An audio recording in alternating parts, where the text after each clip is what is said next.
arena of sports, every game is a battle.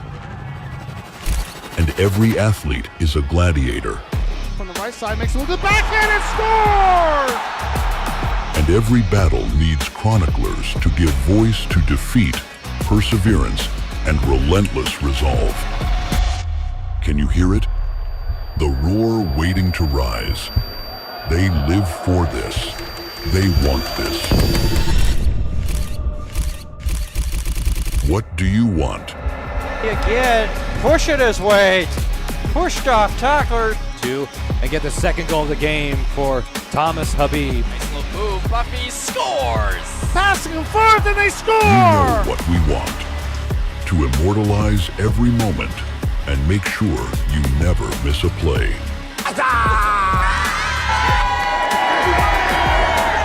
This is Maritime Athletic Profiles. Never miss a play.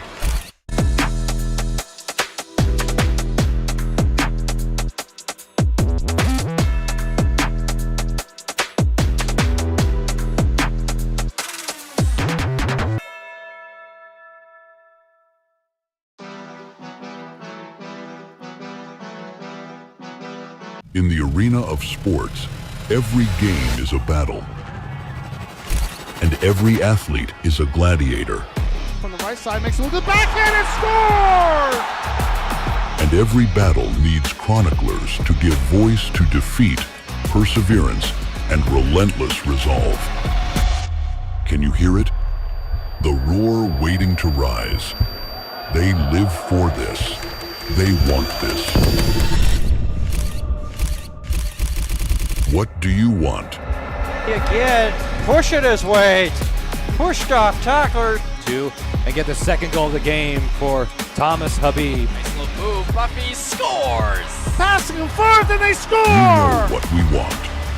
To immortalize every moment and make sure you never miss a play. This is Maritime Athletic Profiles. Never miss a play.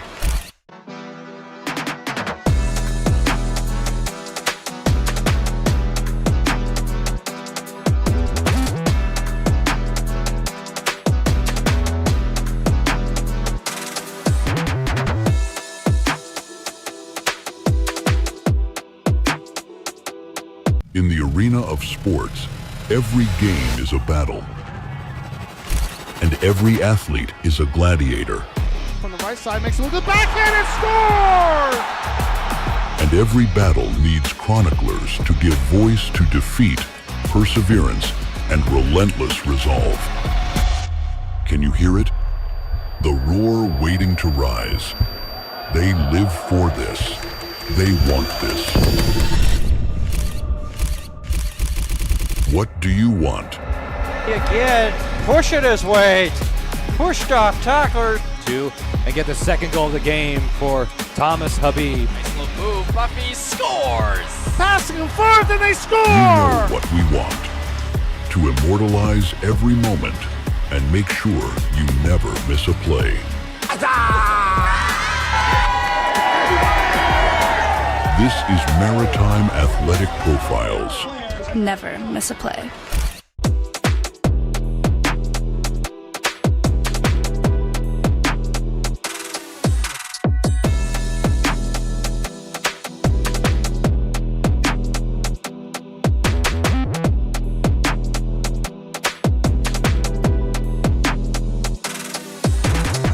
In the arena of sports, every game is a battle. And every athlete is a gladiator. From the right side, makes it with the backhand and score! And every battle needs chroniclers to give voice to defeat, perseverance, and relentless resolve. Can you hear it? The roar waiting to rise. They live for this. They want this. What do you want? Again, pushing his weight. Pushed off tackler. And get the second goal of the game for Thomas Habib. Nice little move, Buffy scores! Passing him forth and they score! We know what we want. To immortalize every moment and make sure you never miss a play.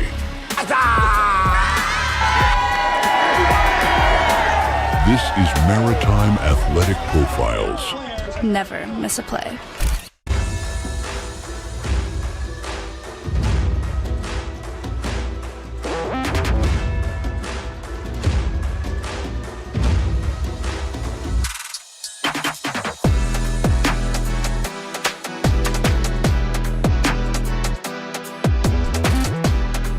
In the arena of sports, every game is a battle, and every athlete is a gladiator.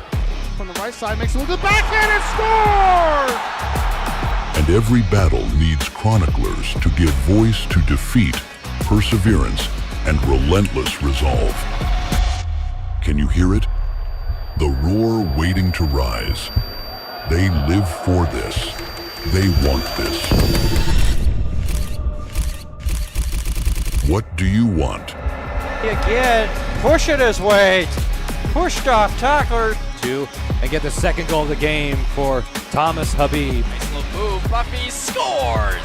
Passing and forth, and they score! We know what we want. To immortalize every moment and make sure you never miss a play.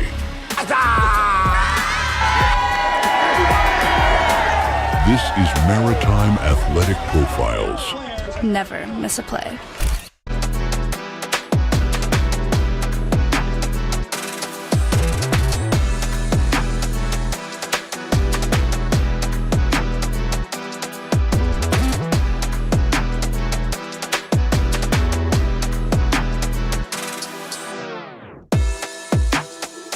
In the arena of sports, every game is a battle, and every athlete is a gladiator.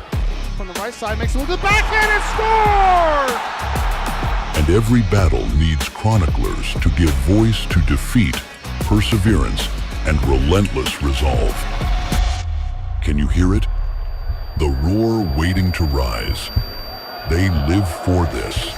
They want this. What do you want? Again, pushing his weight. Pushed off tackler. Two, and get the second goal of the game for Thomas Habib. Nice little move. Buffy scores. Passing and forth, and they score! We know what we want. To immortalize every moment and make sure you never miss a play.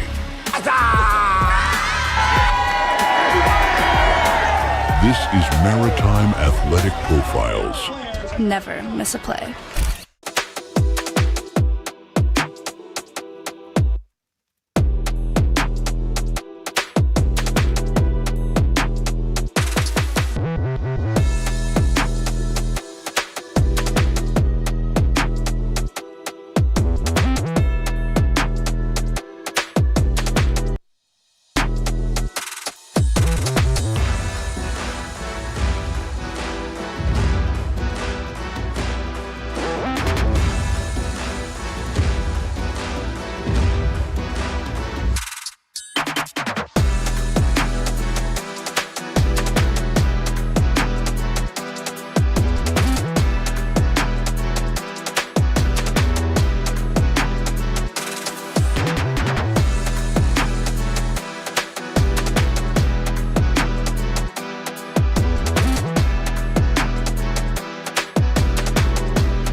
I told Dwayne he could sit with us, but he has to be quiet. Oh, okay.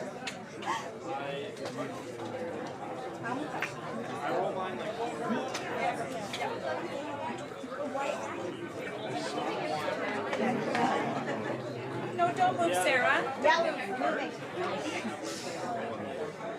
There. I want you to sit next to your dad. No, we're definitely here.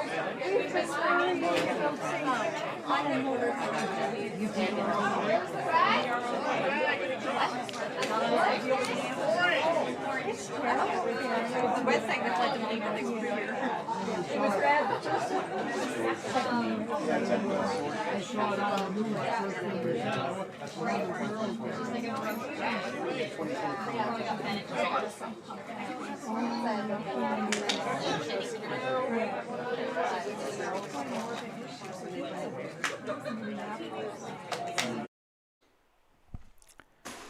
Coming to you from McAdam Field on the grounds of University of Prince Edward Island, Maritime Athletic Profiles is delighted to bring you the 2026 U17 Atlantic Rugby Championships. As we say good afternoon, Dan Hobson, delighted to have the call. We have the rest of the crew here, and we are delighted to be in Prince Edward Island for the next 4 days, bringing you exciting rugby action from the U15s, U16s, and U17s, both on the boys and the girls side.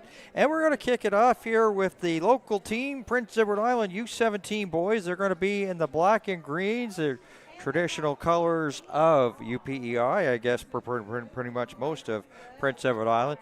And New Brunswick's going to be in the white jerseys with the maroon numbers. So let's take a look at the formation that they will have. Godden will start along with Hicks, St. Cyr, Ladouceur, Yako, Murray, Williston, Garner, Dow, McIntyre. And then it will be Hubbard, Harper, and then Leland Scott and Caden Parker for Team New Brunswick.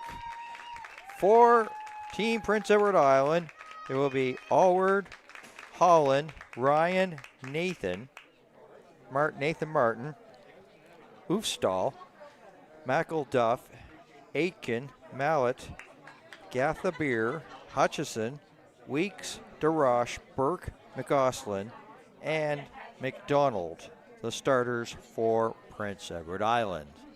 So another warm day in Atlantic Canada, so pretty much the same right now for Prince Edward Island. We've got temperature right around about 27 degrees with the humidex just in the low 30s, so it's going to be a hot day to start this and pretty much hot for the next couple of days. So you know that it's Atlantic Rugby Championships time when the temperature's warming up.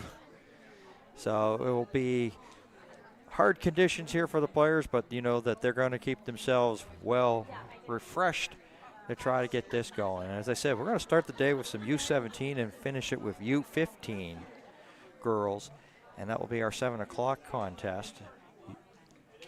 So, but we have U17 pretty much to start for the boys, girls for the first 4, and then wrap it up with U15. So 5 games coming up here today. And New Brunswick will get this restart going, so a good chance here for Prince Edward Island to try to strike early here And kicking off there was Atkin. And it got to the necessary 10 yards, so, and New Brunswick, now they're going to come up with the ball, possession of the ball. They get to the outside. That's Leland Scott. And we have our first whistle of the afternoon here at the championship. So, knock on and a scrum coming up, and this is, usually make or break in the sport of how things usually determine in terms of victories and defeats. So, it was a turnover there by Prince Edward Island, and UNB tried to capitalize on it, and just like that, the referee will call a halt to this first scrum and get them to relock even well before they even got this started. So,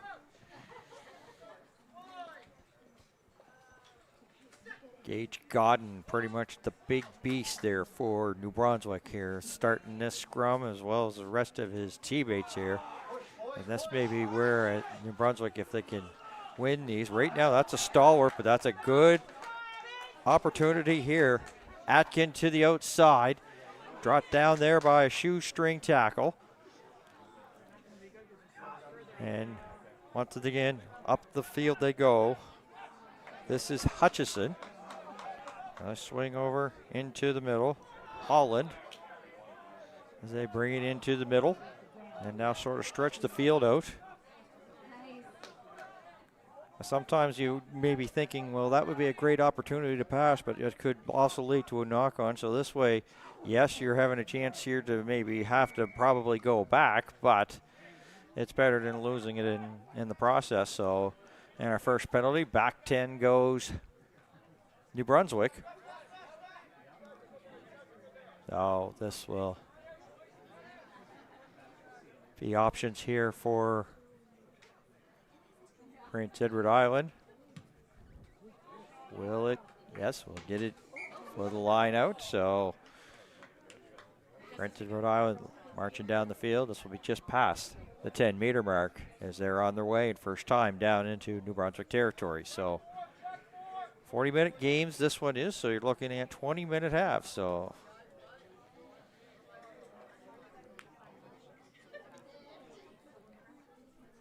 Brady DeRoche waiting for this from Edison Weeks.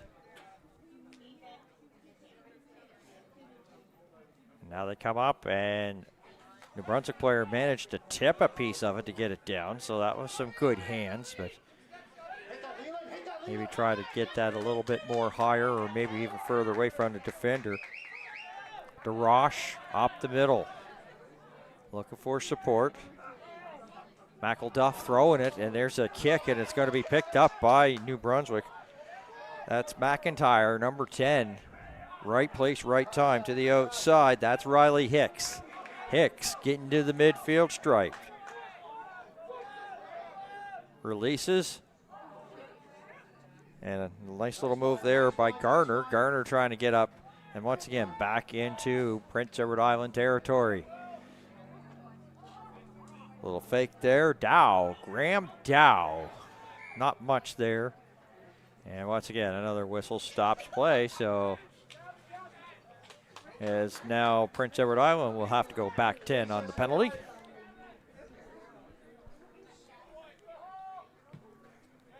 And that will have plenty of distance for the line out for this match between Prince Edward Island and New Brunswick.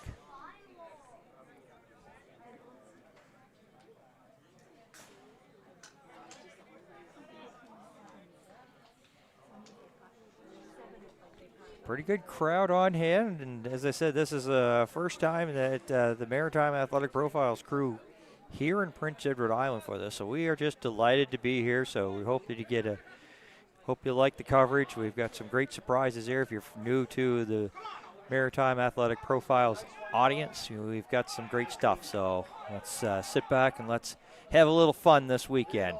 As to the outside is Ladouceur, Cole Ladouceur, brought down. McIntyre. There's St. Cyr. He goes up the gut. Back they go to McIntyre. Oh, quick little pass there to Murray. Murray just pushing the pile, just keeping the legs going and moved a good few yards on that one. Oh, there's an errant pass. And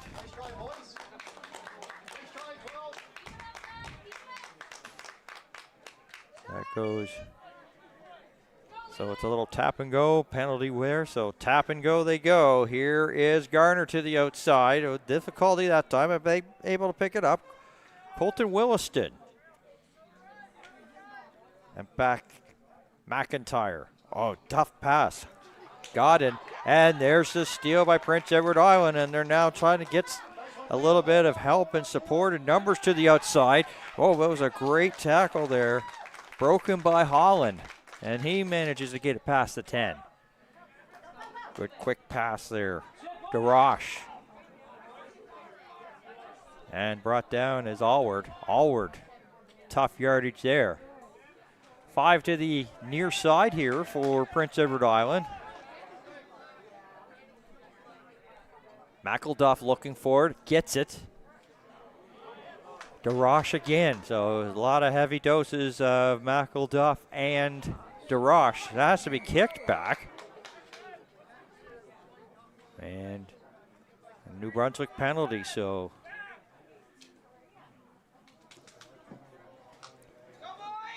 looks to be just almost like a tap and go here for Prince Edward Island. Or they're going to go for a field goal. Looks like to be that they're going to go for the field goal just inside the 10-meter mark. They're going to be outside the hash marks to do that, so doesn't make this a gimme.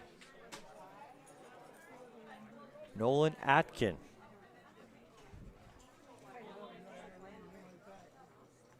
To try to get our first points of the game, first points of the championship. Will McElduff. Short.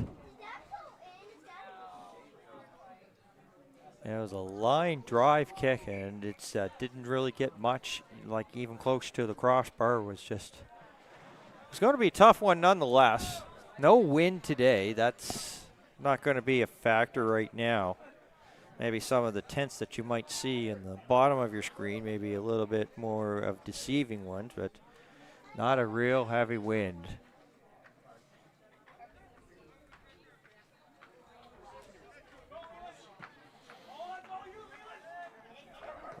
Caught there. This is McUsland looking for help. McElduff. Hutchison can't get to the 10-meter mark. So they go with a quick pass. This is Kieran Holland. Holland pushing that pile, taking it down. Must have got about a good 6 or 7 meters there with that good push. And now they'll switch, getting that direction to the other side. This is Oofstall getting up to the 22. So this is first time down into like red zone territory here for Prince Edward Island. Numbers the other way, a bit of a high pass, but recovered there as right place, right spot with Stanley Mallet. And that high pass sort of just halts the momentum that Prince Edward Island has. So back it up a bit. They got as far as up to the 22, but no further. And now the referee is going to bring the team captains over.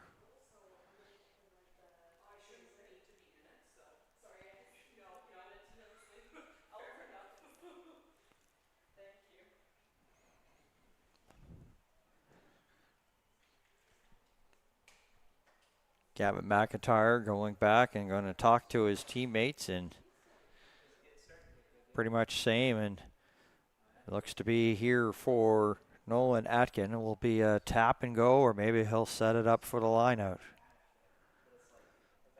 And he does succeed. So now, of course, getting into danger zone territory here for New Brunswick, and almost try time here for Prince Edward Island, just maybe about 6 or 7 meters away from the try line. So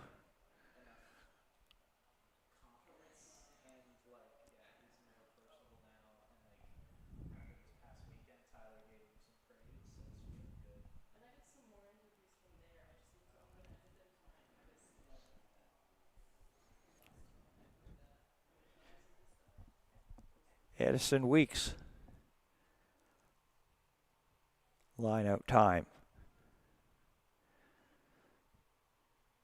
New Brunswick tipped that time. I'm not sure if they designed it there to go over, but it works out nonetheless for Prince Edward Island. Now, can they just push that pile?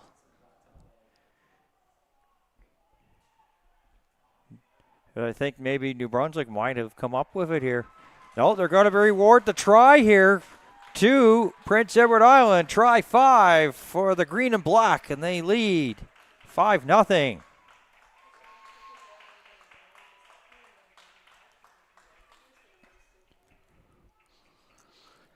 Now, that's what you really call a team one, is that everybody gathered there together, made it really difficult, and they pushed that pile and just, almost did like the little train sort of philosophy to it, making sure, if they can do a little bit at a time, and they succeeded and got the try and have a 5-0 lead early. Conversion here by Nolan Atkin. Outside the uprights here, so it's definitely not the easiest, but just inside the 22, so it's definitely makeable, but there are no gimmies in this. Ball's up, and he made that look easy and converts it 7-0.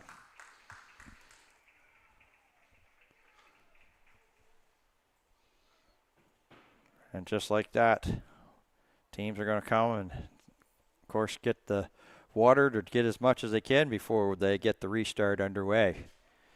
But that was great by Nolan Atkin. It's like it took like a shot, and he knew that the distance was makeable and put it right down Main Street there to convert the 7-0 lead. So good start here for the local green and blacks of Prince Edward Island.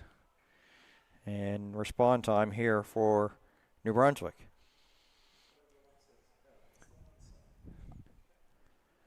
So teams now just having a little bit of a chit chat here.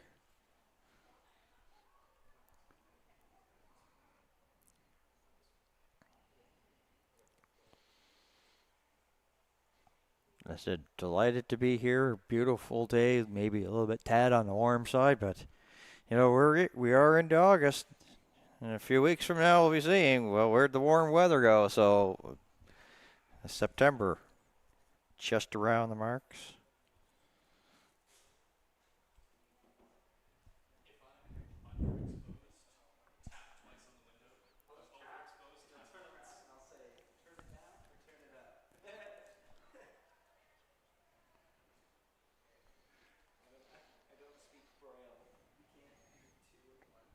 Seen this facility, this, I could give a little bit of a story on this, is that they had the Canada Games. I believe they were in the 80s here, like 1985. Seen this through tons of time, way back then when I was a youngster, and I guess that means I'm not a youngster anymore. So, but it was just a beautiful facility. We had getting a chance to be here on the grounds and see this facility that was covered a lot by the CBC, if we can say that here on Maritime Athletic Profiles, and seeing all the things and stuff like that. It was just sort of like a flashback, bringing back memories of, the Canada Games, and they've had more Canada Games after that here in Prince Edward Island. They've had some great facilities, and of course this is the home to the UPEI Panthers rugby team, so they're getting set to start their AUS season as the restart's underway.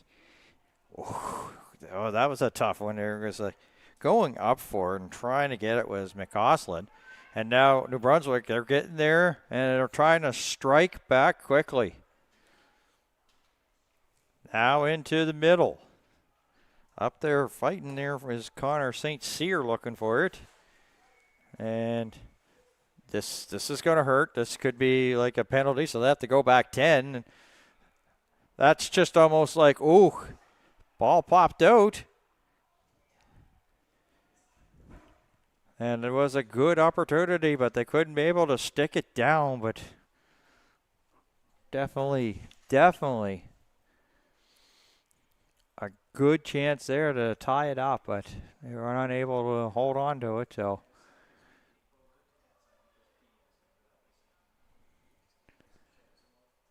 So here's a scrum set up.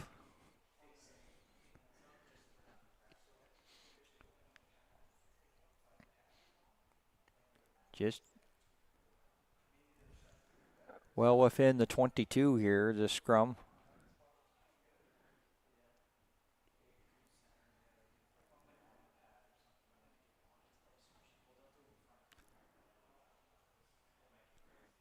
And Prince Edward Island with a big one, and they'll boot it up the field. So that's a huge scrum win there for Prince Edward Island, and get it up to midfield and just basically make New Brunswick come down a long way. So 2 big scrum wins belong to Prince Edward Island then early in this match. Got it. Oh, he's such a tough player to get down. So is Ethan Murphy. 4 on this side, and a nice little fake and a good little run here by McIntyre, and a nice pass to Harper.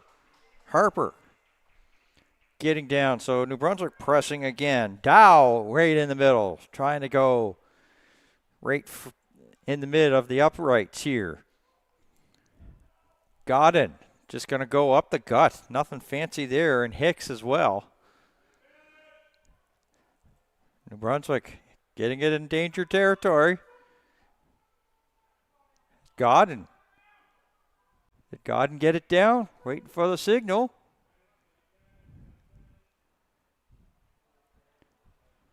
Not rewarded. But a penalty here to PEI, and this could make it really almost like a walk-in here for New Brunswick with being that close to the try line. Riley Hicks swings it. Williston, can he get it down? No signal from the official yet. PEI sort of pushing back here, so they're backing it back, and now looks to be numbers to the outside. Here is McIntyre. It's over to Soki, and I believe Soki has got it down for the try 5 to tie it right now to basic 7-5 with a chance to tie with the conversion.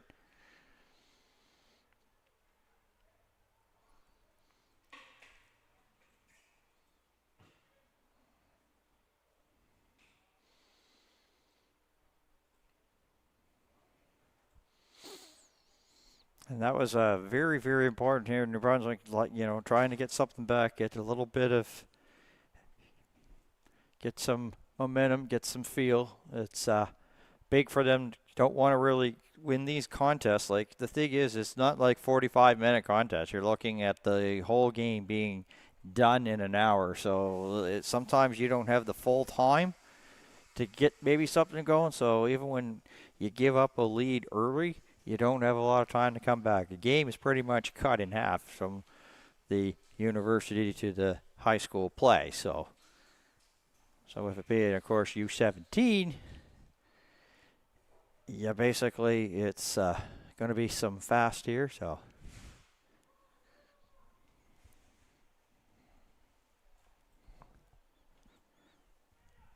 conversion not made, so it's a 2-point game, and those sometimes can be the ones that kind of hurt the most. Is that now even if you get like a try and a conversion for New Brunswick, all of a sudden, even if PEI comes up and gets a try, then they have a little bit of an advantage because of that missed conversion. So sometimes conversions, when you miss them, they can be almost the make or break in the win and championships.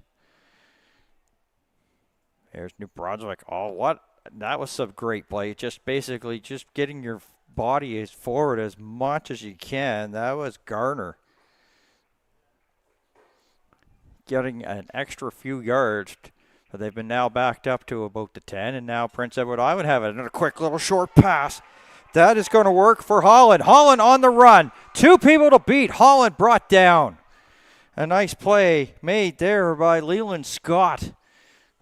But what a quick, short pass that was there for Holland to get on the go. Now, even with the whistle stopping play, what a great march that was there for Kieran Holland.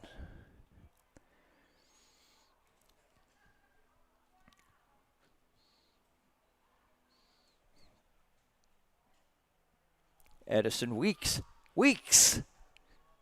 Close. Oh, but a steal by New Brunswick. What a time to get it, even if they pop this way up.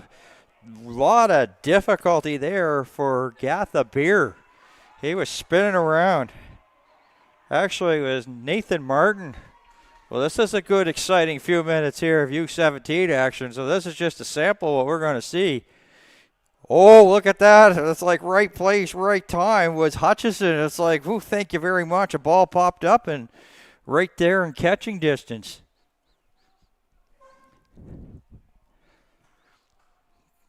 Prince Edward Island just happy to go up the gut with it. They're going a little bit back, but not by much. So New Brunswick sort of with a little bit of a pushback. Here's a line drive kick on the way that's bounces in New Brunswick territory. Going to be picked up by Jacob Curtis. Oh, he just tried to make a move and blew a tire and went down, but New Brunswick now down into Prince Edward Island territory on a nice little run there by Parker, Caden Parker. Us got it about 20 or 30 meters down and into Prince Edward Island territory, and that was a solo effort. There was a lot of green and black jerseys in that area for him, and to get some great territory on that. In the meantime, McIntyre goes, it's into touch here. Line out time.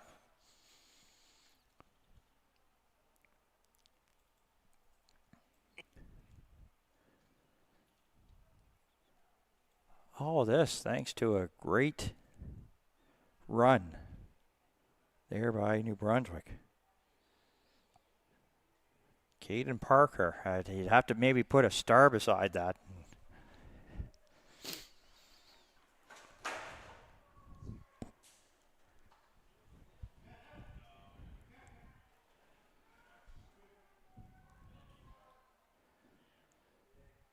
Up for it. Garner to the outside. McIntyre, good tackle there. Brought down there by Gatha Beer, number 15.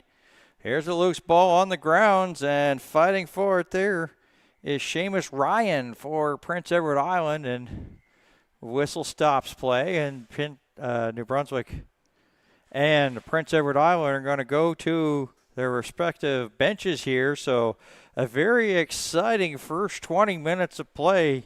Prince Edward Island, the home team, with a try and a conversion, and New Brunswick with a try. 7-5 after the first half of play. This is the 2026 Atlantic Rugby Championships live from Macadam Field in Prince Edward Island on Maritime Athletic Profiles.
And welcome back, and that's what's so great about this event. As I said, hour-long games, and almost like an intermission just to, pay the bills, I guess. 2 to 3 minute intermission, and we're back and getting underway here with U17 boys action, Prince Edward Island and New Brunswick. Prince Edward Island leading 7-5 as we get back underway. Another 20 minutes here to the end of this one. As I say, very quick games, and it's like you get down early, that's a big hill to climb, but New Brunswick trying to push up the field, and that's Garner. He's had a couple of nice, great plays. There's a kick that's sort of blocking, took a little bit of a New Brunswick bounce, but they wanted to get it up the field, not to there. But this is a nice little individual effort here by Graham Dow. Dow into Prince Edward Island territory. And now Yako. Jaco. That's how his last name is spelled, but talking to the coaching staff in New Brunswick, Yako, as in the guy, one of the 3 characters there from the Animaniacs, a 90s cartoon, and probably some of the people are like, what are you talking about? But it's the case, Yako. Number 5 for Team New Brunswick. And penalty's going to back up New Brunswick. Nolan Atkin. Pausing, thinking.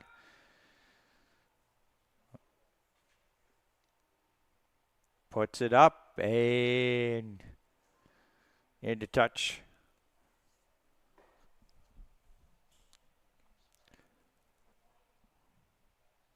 Line out coming up here.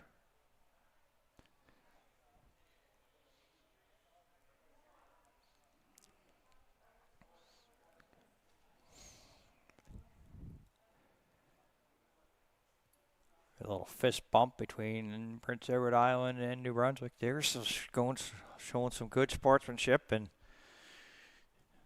sometimes this sport can be on the tad, get some real aggression and pushing and shoving. So glad to see that, good friendly competition and sportsmanship being showed early by both here, the U17 teams from New Brunswick and Prince Edward Island.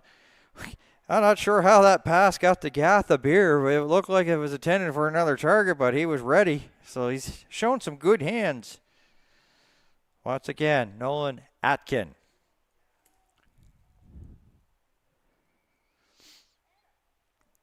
And a penalty, and penalties starting to maybe hurt your team, New Brunswick. I'll have to back up 10 again. And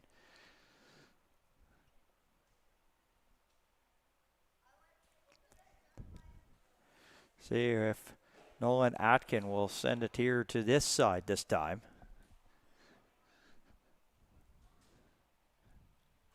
Does, but it's going to stay in the field of play. Oh, there's a misfire, a missed opportunity, and trying to get that there was McDonald on the mishap there by New Brunswick. So, but New Brunswick, Gardner with one hand, and there's a little flip there to Yako. Yako getting close to midfield. Back to the outside they go. That pass hit the ground, but they have something growing. Just one man back to beat. This is Soki. Soki's going to put it in. Soki down for the try. 5 for New Brunswick.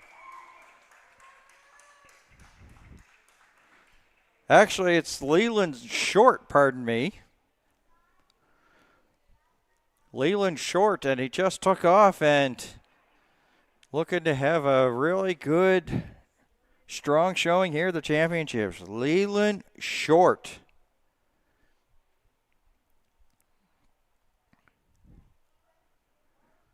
So he gives New Brunswick their first lead.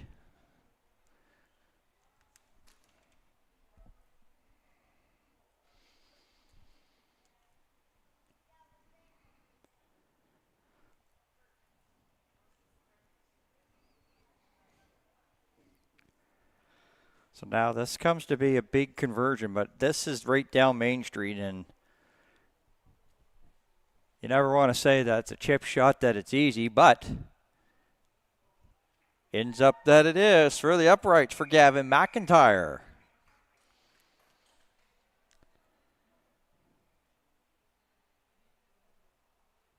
12-7.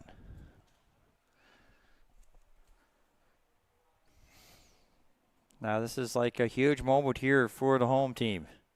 First time trailing. And I said with 20-minute halves, it's just a lot.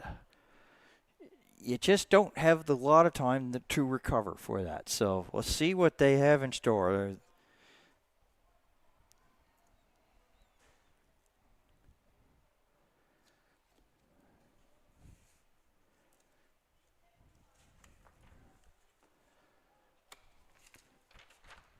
Restart back underway and caught right on the run. Nathan Martin. This is how you strike back quickly. Held up, got the necessary 10 that it needed on the restart, and he just caught. It just was almost like that's how perfect it was there for Prince Edward Island. Well executed. And once again, down deep in New Brunswick territory. And a penalty to New Brunswick. So earlier in the game, if you just missed it, you're just joining us, Prince Edward Island was trying to go for points, came up empty. So, but being down by 5, the field goal is not going to do them any good. And they've been rewarded to try.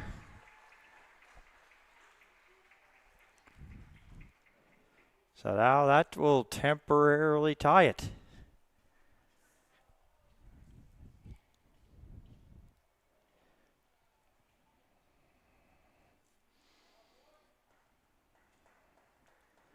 So 12-12 with 2 very important points up for grabs.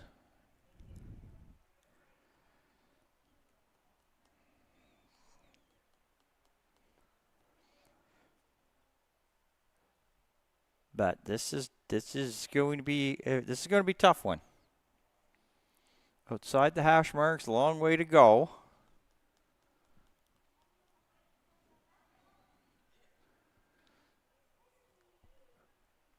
First time looking at Nolan Atkins, so I'm not sure if this is within his range. Of course, his first one, he was outside the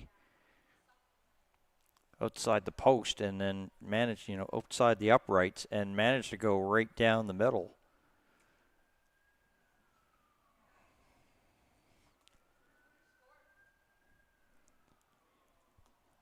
To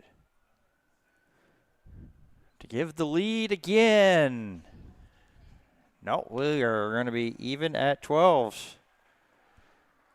So now, of course, the conversion missed by New Brunswick on their first try. A conversion missed here on the second try here for Prince Edward Island. 12s across the board.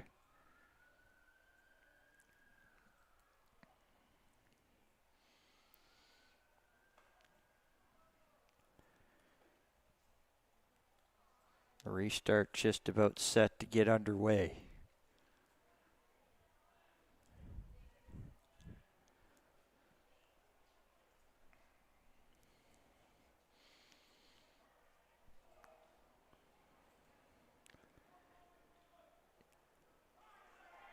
Caught just outside the 10 there by Allward. New Brunswick going to come up with it, steal it, but they're actually going to be penalized, so it's going to be Prince Edward Island that have it, so back 10 they go.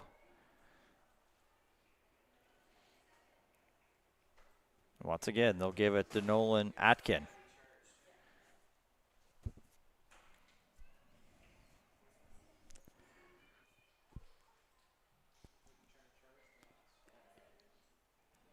And nicely done there, so line out coming up inside New Brunswick territory.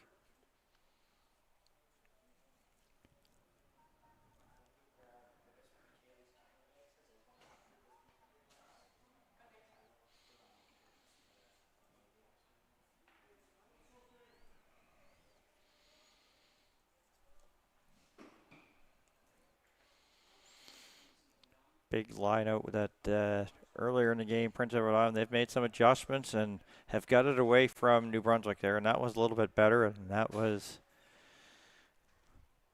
play blown down pretty early, so Wait to see if it's going to be a restart here. And knock on, so it looks to be they're going to set it up here for a scrum here. And just like that, we'll have a timeout that will, as this is, of course, the big moment in this match. Tied up and with 20-minute halves. Oof. Also works as a little bit of a water break here. As I said, this is a big, big spot here in this match. When you say you got 20-minute halves, there's, as I said, that's not a lot of time to, like, you know, get a lot of opportunities. It's, you know, basically all of a sudden the game's really cut in half. So the idea of doing game management can also basically go by the wayside, as now both teams getting ready to come back onto the field.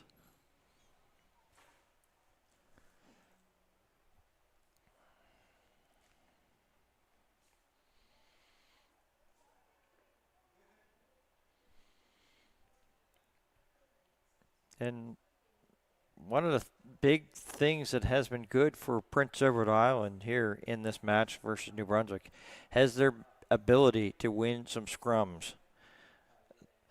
And they're going to be asked to try to win one here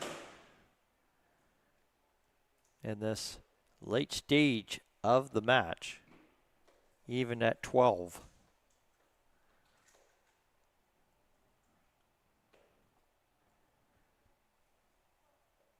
And for New Brunswick, it's just like, well, we've had a little bit of a tough time, but hey, we can forget about some of the scrums that we lost earlier and just say, well, we'll just wipe those by the slate. This is the big one, and this is like pretty much could be your ball game, to be honest, here for New Brunswick. They come up with it, at least stop Prince Edward Island and still have a chance here to try to put it in for the try and almost get like sort of like a, you know, walk them off sort of style.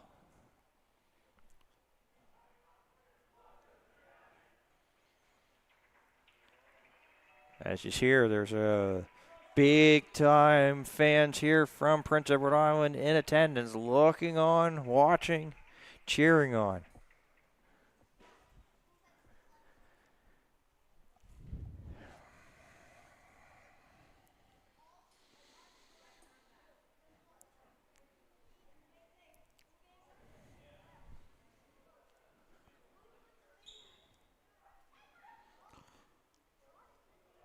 Biggest scrum of the match upcoming.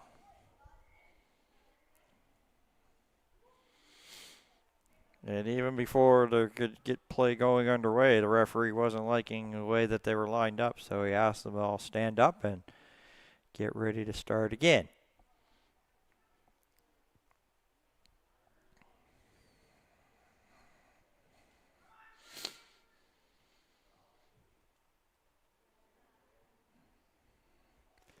Oh, this looks to be a clean win here by New Brunswick. They get it.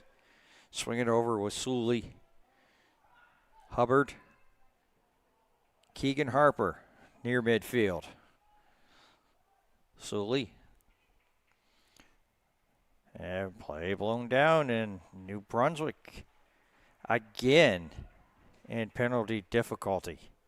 Has to go back 10. So they win the scrum, probably their first one of this match, and then get into some penalty difficulty.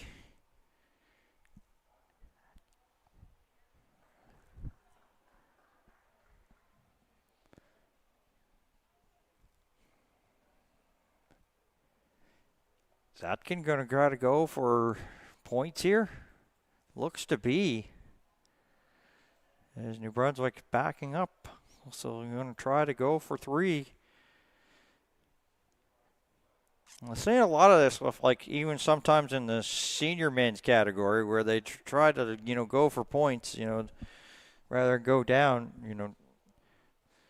I mean, a lot of this has to do with maybe you think that maybe points are going to be hard to come by, but also, too, the fact you're looking at closely to the end of this matchup. So, big moment, big spot here Nolan Atkin.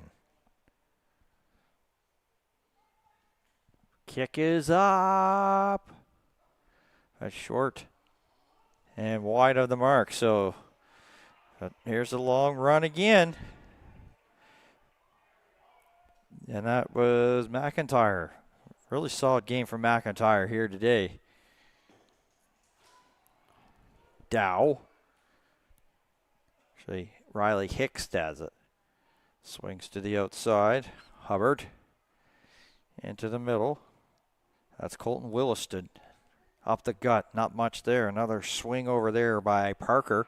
Stolen by New Brunswick, and a good tackle is making that game-saving tackle. Keegan Harper for New Brunswick.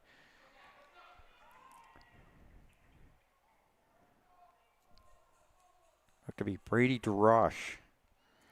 It's Kieran Holland, and he's sort of like the pile being pushed back there by New Brunswick, and they'll come up with the ball, so both teams sort of giving, there's a big play going on almost like away. Is being taken down and driven back was Breton Hutchison.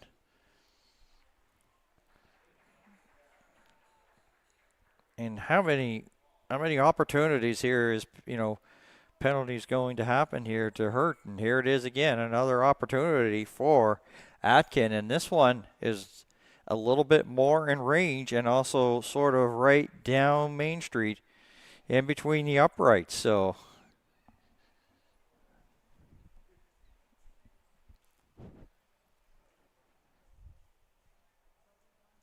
as you see, officially, of course, by our clock, of course, the official has the official one, but if we're right on cue, we're down to within under a minute and a half. And you know that the teams know that because the referee's updating them with the scoreboard not being operational. So he's basically in contact with both teams, telling them where they're at in terms of this match. So big spot again. Atkin. Crowd will tell you.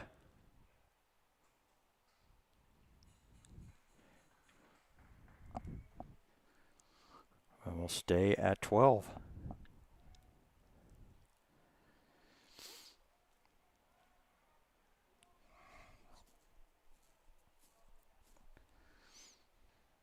Been a mixed bag game here for Atkin. Is that over 2 from the field, but also has done very well playing wise and regular. So that's so now all of a sudden it's advantage here, New Brunswick, and we'll see if they add a little bit of extra time here as we are into that.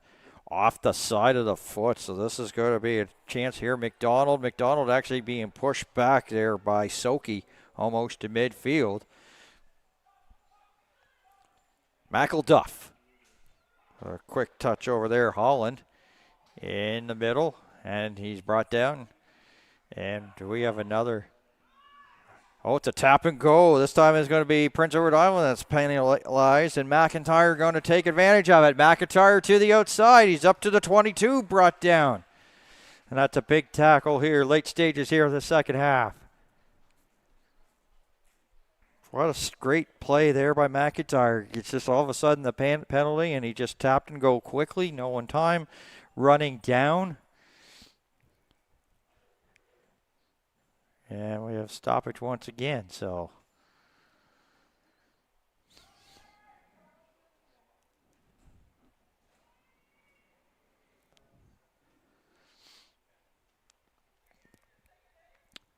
Very, very big moment here for Prince Edward Island. Also trying to make sure that they can not get into penalty trouble. You get down here and you have to back up 10. That's given like 10 extra meters here, and that's tough. Here's the line out. Easily won there by New Brunswick. Outside, short. A little bit of a high pass. And here he goes. Keegan Harper in for the try.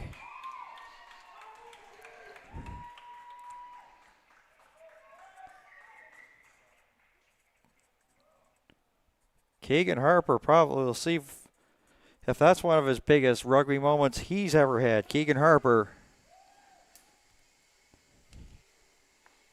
giving New Brunswick a 17-12 lead as they look to try to extend it. And that's got to be heartbreak here for Prince Edward Island, getting off to that great start.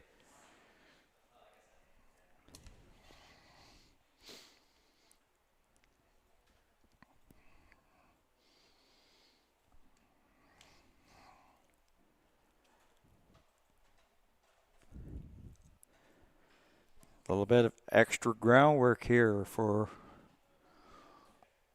Owen Suley here for the conversion. Between the uprights.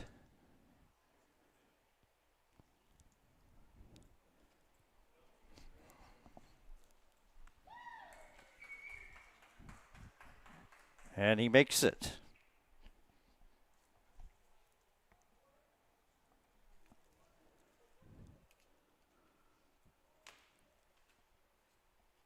So now, Prince Edward Island.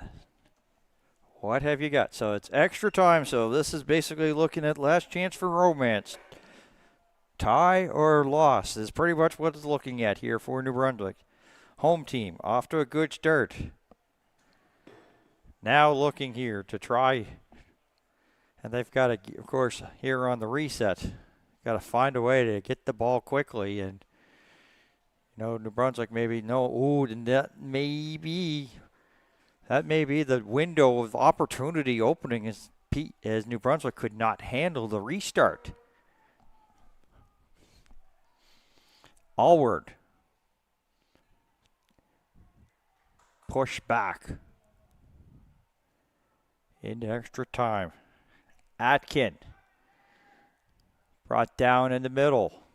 Prince Edward Island trying to get the tie here. This is McDonald. To Gatha Beer. And back 10 goes New Brunswick. And you pretty well know down by 7, and it won't be sort of try to go for points here. Quickly. Atkin. So looking at the possibility here of trying to get it to be tied. They also, of course, have to make the conversion. So both teams have missed one conversion on each side here. So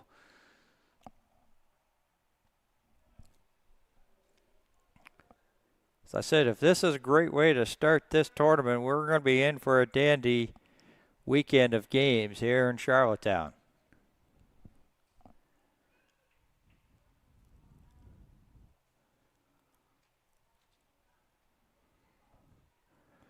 All with one hand and then puts it down, and now they just try to push the pile as they get the ruck going. And also, as they say, there's one player that's being held up for almost like sort of like both feet off the ground. It's like, that must be a great feeling. And will be New Brunswick ball.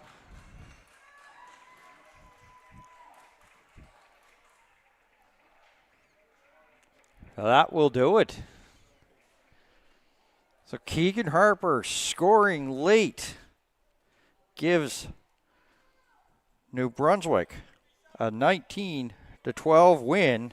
And we're going to speak with Keegan Harper in just a couple of moments. This is the 2026 Atlantic Rugby Championships here on Maritime Athletic Profiles.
All right, we're back here. We've got the Atlantic Rugby Championships underway here from Charlottetown, New Brunswick in the U17 boys portion with a win over Prince Edward Island. We're here with Keegan Harper. He just got the game-winning try late in that second half. Tell us about the play, what you saw. The ball came, it was a little high, and I reached up, I caught it with one hand, and I brought it in. One of the PI players was right there, so I stiff-armed him, pushed off, and then I dove in and got the try. Yeah, I mean, that was got off to a little bit of a slow start, gave up that early try. What was being said along the bench there as this game went along? Mostly just like about our defense. We just needed to improve some stuff. There's stuff that we needed to work on, and there's stuff that we were doing well. Yeah. Speaking of doing well, how well did you think your team played here in that first match? I think we had a rough start, and then once the game progressed, we definitely improved a lot. Okay. So, how'd you get into the sport of rugby? I started when I was really young. I started with mini rugby. My dad, he played provincially too. Yeah. So I started when I was about 6, and I've just gone up and yeah. Yeah. All right. Well, appreciate you taking time from the team meeting to join us here. Best of luck the rest of the way. All right, thank you.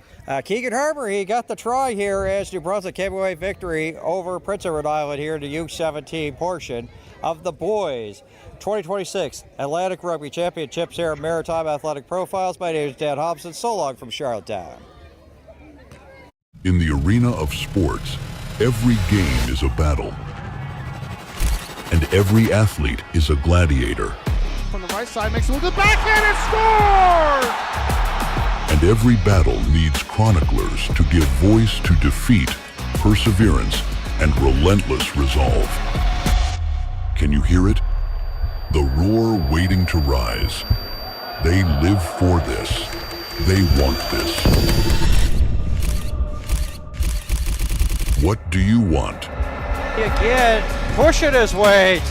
Pushed off tackler. And get the second goal of the game for Thomas Habib. Nice little move. Buffy scores. Passing them forth and they score! We know what we want. To immortalize every moment and make sure you never miss a play.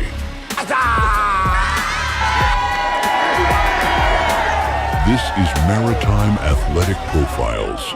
Never miss a play.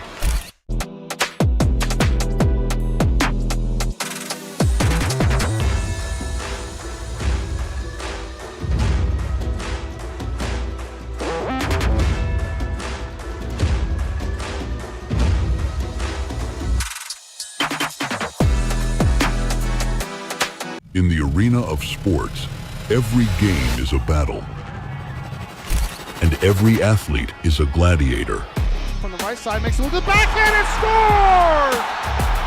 And every battle needs chroniclers to give voice to defeat, perseverance, and relentless resolve. Can you hear it? The roar waiting to rise. They live for this. They want this. What do you want? Again, pushing his weight. Pushed off tackler. And get the second goal of the game for Thomas Habib. Nice little move. Buffy scores. Passing them forth and they score! We know what we want. To immortalize every moment and make sure you never miss a play.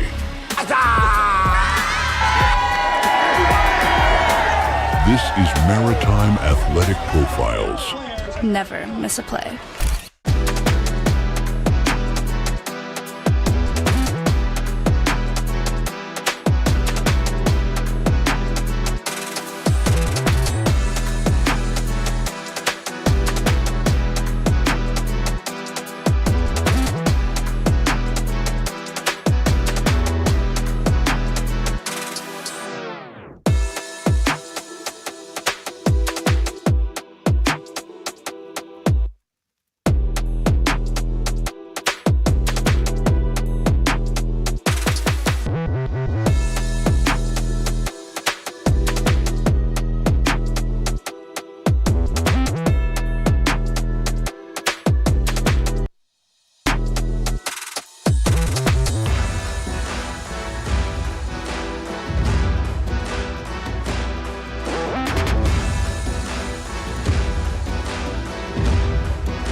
Which problem did you report? That's right.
Yeah, it's on. I'll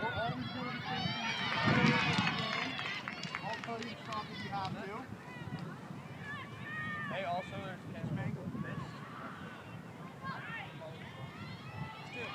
Boys, if I yell clear, it means get to the track as fast as you can. Okay. Give me a 50% jog to the line and then back pedal back.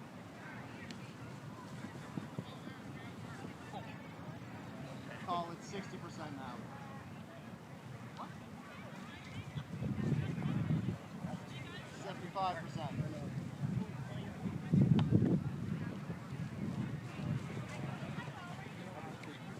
Okay, now it's high knees to me, high knees back, always facing me.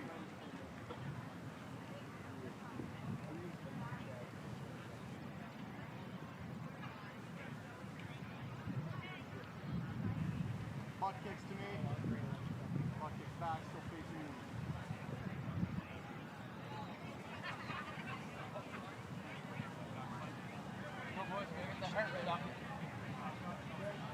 Face the building, side shuffle out, side shuffle back, facing the same way. Up high, up high, up high. Up high, up high. Do it again, now we're really low though. Bend those knees, get low.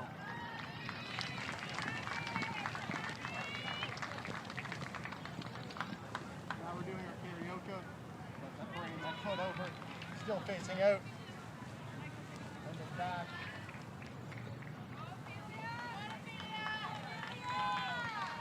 Okay, we'll slow down for a second. We go down in the down dog, up in the pigeon. Up, down to here. Same thing to it. Give me 3 each side. This is going to take my tape off. Your ankle? If this takes your ankle tape off, It's not.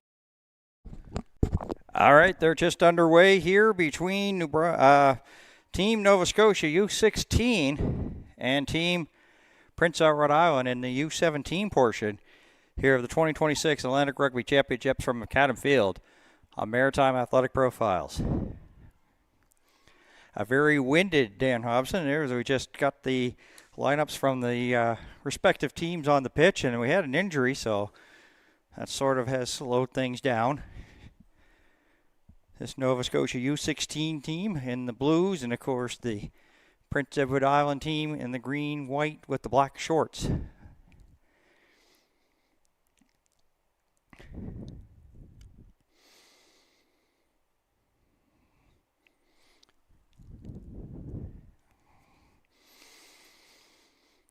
So look, we'll have a scrum here just shy of the Prince Edward Island 22. 2 20-minute halves is what they play, so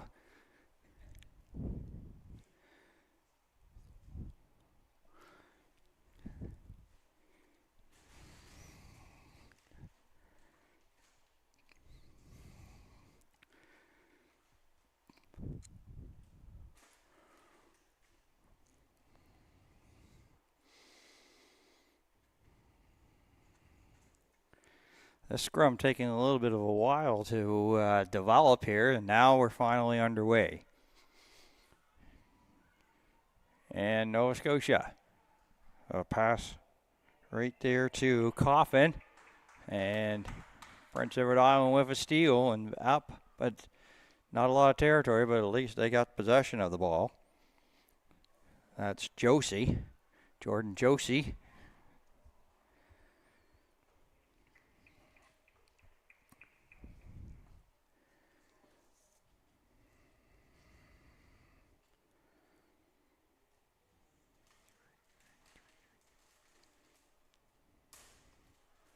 Tessa McLeod had it momentarily. Another scrum coming up.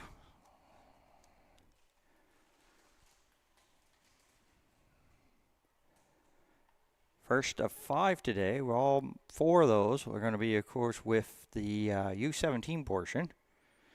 Seeing the Nova Scotia U16 team. And we'll see the New Brunswick U16 team later on when they play New Brunswick.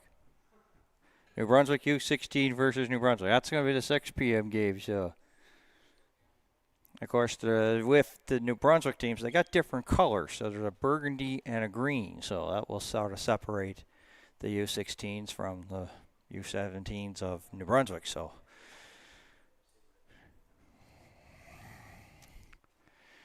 once again, some difficulties here with this scrum being set up here.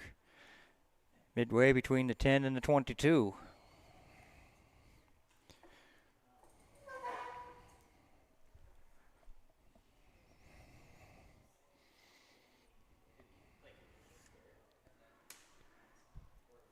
Nova Scotia at the ball. Once again, pretty much didn't make any progress. This one's down on the turf, and so it's going to be Nova Scotia backing up, and it looks to be a knock on, so another scrum coming up.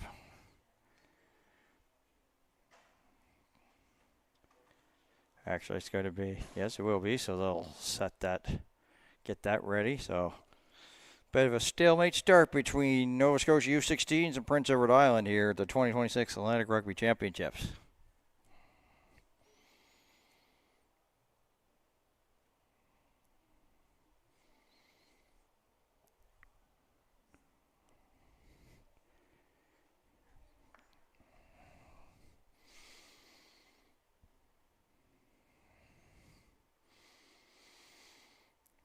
Prince Edward Island get possession. A little bit of a high pass there in the process. Glover had difficulty momentarily there for Prince Edward Island. Numbers in the middle here for Prince Edward Island as they hand it off to Hood. Hood up the middle. Might have got a couple, but not really much tough going for her. Couple little shovel steps are there by Glover, and she's pushed back. And that ball's on the ground. And this gets to be sort of like a 50-50 ball. Who wants it the most? But Nova Scotia is going to be called for the penalty, so they'll have to back 10. And it looks to be a tap and go, and there they go.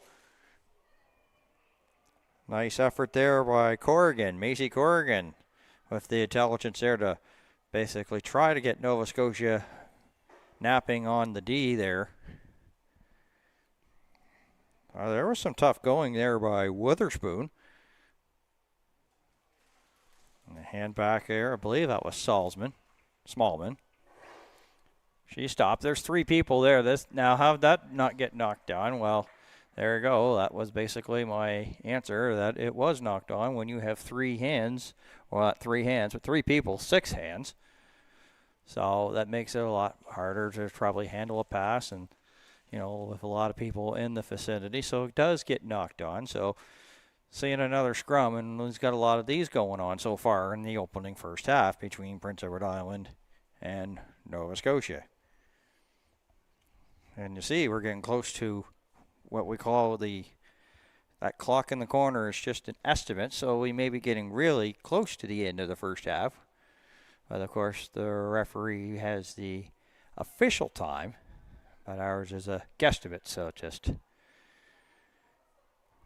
Nova Scotia, and they hand it off.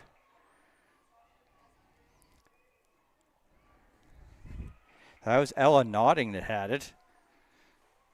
And the battle of the eights come together that time And now a tap and go by Nova Scotia, and up they go. There's Elise McDonald on the nice tap and go to start on the penalty there by Prince Edward Island. And Prince Edward Island running into a little bit of some penalty difficulty. Elise McDonald again. A quick handoff over to McKenzie.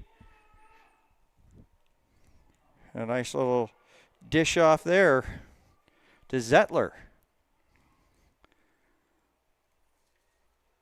Oh, maybe they got something going with Finney.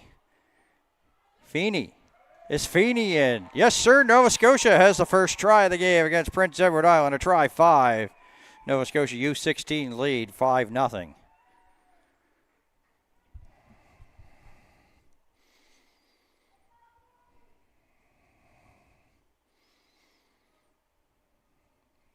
So a little bit of a water refreshment break here before the conversion.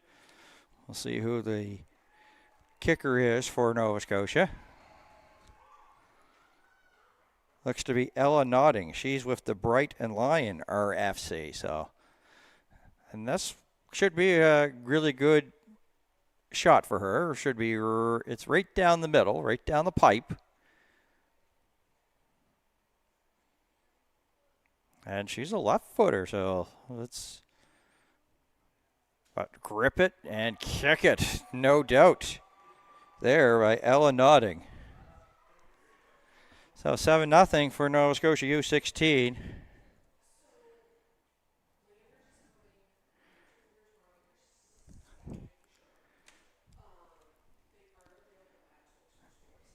So we'll basically maybe just get like a restart, maybe time for one play here.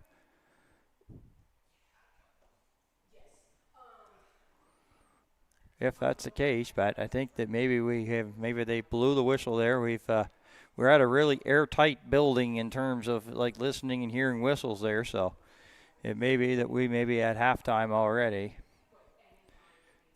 Wouldn't surprise me if we are. So we'll step aside and we'll have second half coverage here between Nova Scotia U16 and Prince Edward Island, with Nova Scotia leading 7-0 here at the 2026 Atlantic Rugby Championships on Maritime Athletic Profiles.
Back underway here with some more rugby action here from McAdam Field in Prince Edward Island, Charlottetown to be precise, here at the 2026 Atlantic Rugby Championships of Maritime Athletic Profiles. Dan Hobson, Nova Scotia U16 leading by 7.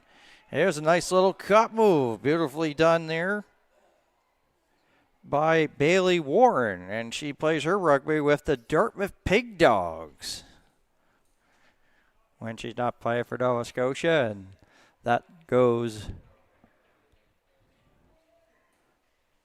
for a line out here.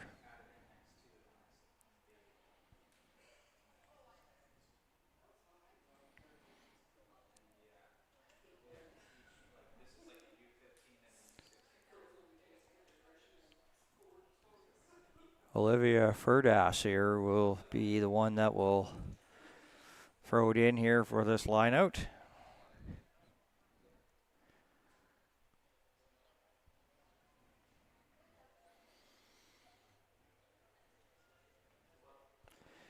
And, oh, that almost had disaster written all over. It was McKenzie that sort of like probably did a great job to come up with it, even though her head was falling towards the ground. And her teammates, they held it together, this U16 club. There's a little tip off the hands there for Coffin. And that was Leslie that's knocked it on. So, scrum coming up here.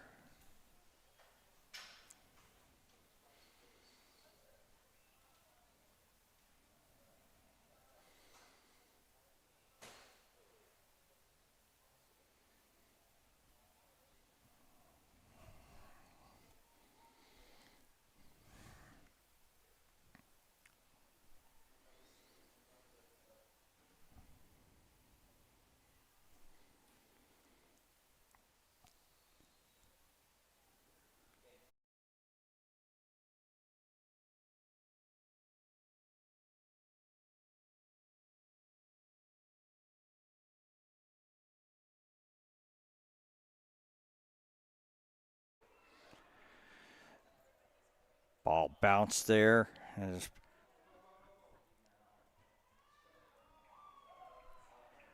picked up by Prince Edward Island. They're up to their own 10-meter mark, looking to try to get a dent there, trailing here 7-0.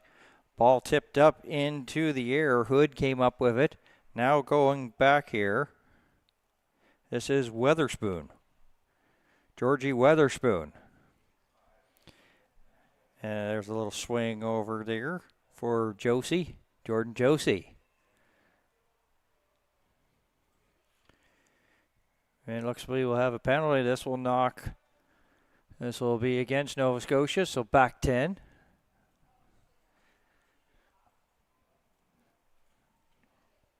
Glover airs it out. And it's successful here on the line out. And it will go down into Nova Scotia territory. So Prince Edward Island, as I say, looking to try to even this up.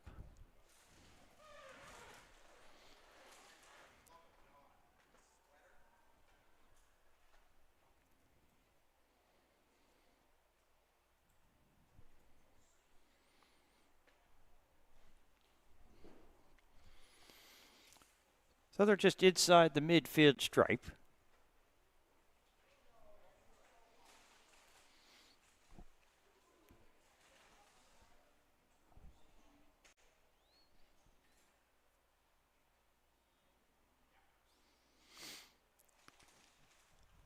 Well, it may not have worked as well as he would like, but it's still going to be New Brunswick ball. McLeod came up with it. Back they go. This is Glover. Oh, tried to get on the cut there.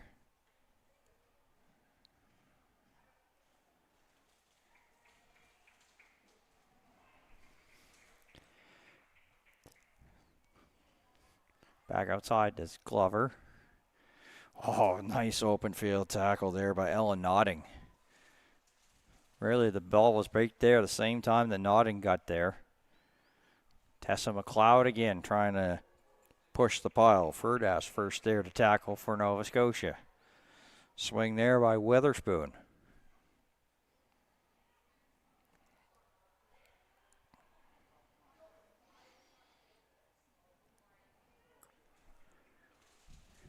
Oh, good handoff there by Glover. But they've knocked it on. Actually, it looks like another Nova Scotia penalty here, so Prince Edward Island looking to once again sort of like, well, it looks, are they going to do tap and go? Yes, they're going to go tap and go instead of try to kick it for the line out. They move up just about a few meters, but not by much. Not much progress there. McLeod, Glover, and now the sort of like the ball's hit the turf, and Nova Scotia gets the advantage, and up they come with it. Feeney, who has a try here in this one. Oh, that's a little bit of a low pass, but that's all right and handled there. And number 21, Ophelia Leslie. And we've got an injured Prince Edward Islander.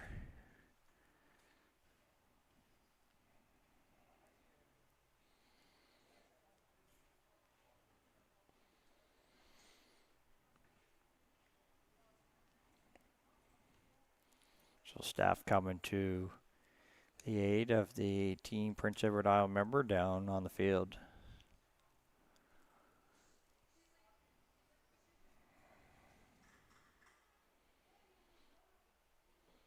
And Team Nova Scotia are going to get some refreshments while they attend to the injured player, and pretty much huddle time here for Prince Edward Island.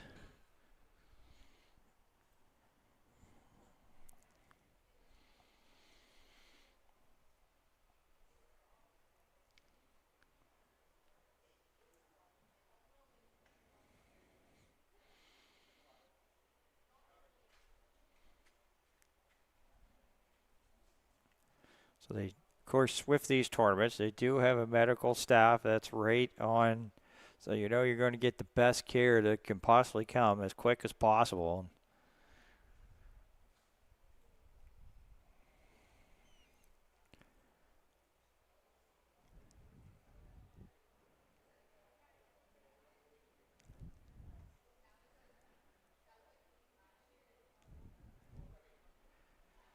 And sometimes you get in this heat that, you know, maybe some cramping may be happening, but that's not the case now. But cramping and also heat exhaustion. Like last week, we were covering the Canada Youth Cup, and the referee couldn't finish because of the heat. So this looks to be like read a head or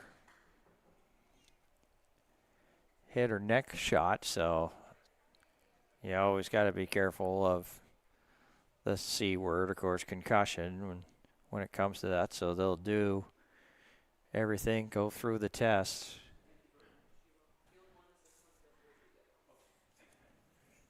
And that's Annalise Martin. So she's got a towel around her neck, so she'll have to check out. So there'll be some changes here for Prince Edward Island.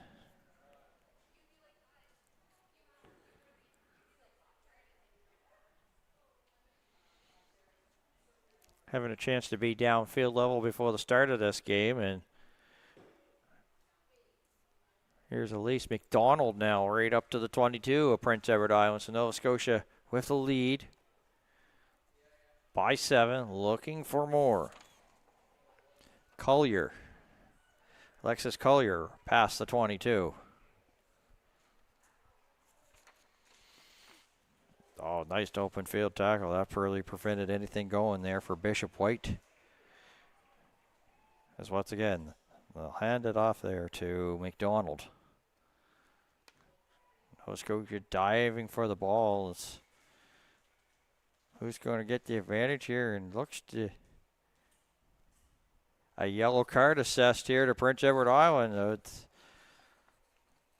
So that player, of course, will go to the sin bin, and all of a sudden a person advantage here for Nova Scotia. And in the second half, that's a huge hill now. So a numbers game may come into effect here, and saying no big deal was Elise McDonald going with it. Close to the try line. Nova Scotia trying to put it down. Referee right there has awarded the try to Nova Scotia.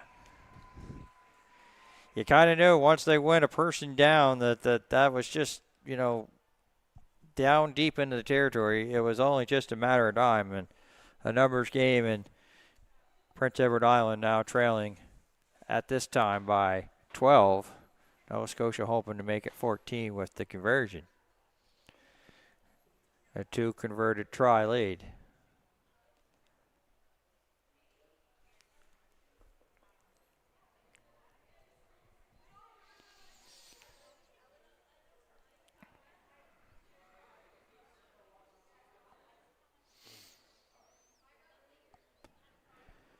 Helen nodding once again. This one outside the uprights, but inside the 22. So,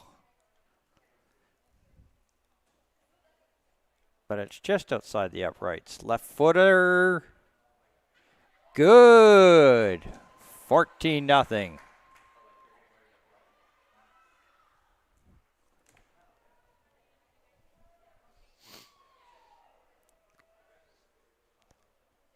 One of the one of the rugby players for Nova Scotia, she's probably during this had a nice little wet bath, just picked up the ice and dumped water completely all over her. So it's like, I don't think you need the shower after the game after that. But that's how hot it is here in Charlottetown here today.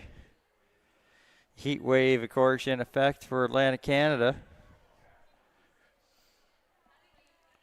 So it's a tough day and tough conditions, and basically trying to keep cool and get hydrated is the name of the game, not just for the day, but for the entire championships. And you want to make sure that you actually get to like Championship Sunday, and with some of these conditions, as I said before, it kind of makes it a little bit on the difficult side.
Interesting tactics here so far, as Prince Edward Island is underneath the tent, and outside the tent there is Nova Scotia. So trying to keep cool on this very, very humid, hot day from Charlottetown on the grounds of University of Prince Edward Island at McAdam Field, Canada Games Place.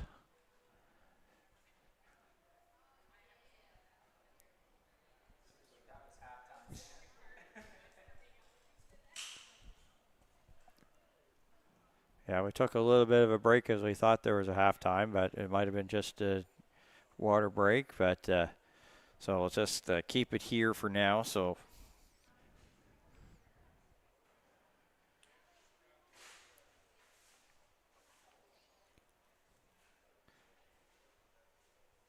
of course, with an hour game, it takes it an hour from like pretty much till the next game starts, and so you have two 20-minute halves and a short intermission in between. So it's not a lot of time there to try to, talk things, adjust things. It's a matter of just like battle and seeing what you saw in the first half. So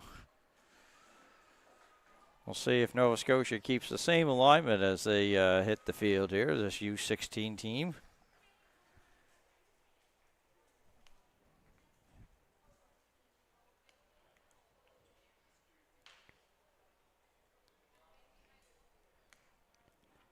Of course, their coaching staff of Kinsey, Paris, Dundee, and Gunn, very successful on the rugby front for Nova Scotia, especially Kinsey. She was a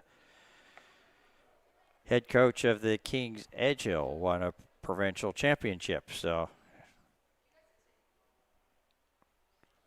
So here she is guiding Nova Scotia here to U16s.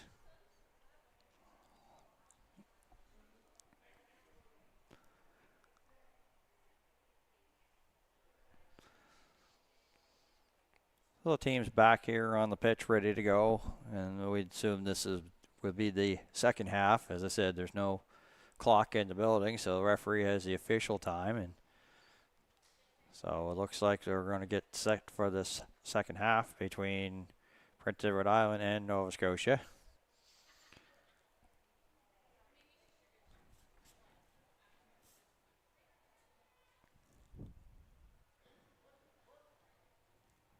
So Nova Scotia will restart it here. Prince Edward Island have a little bit of work to do.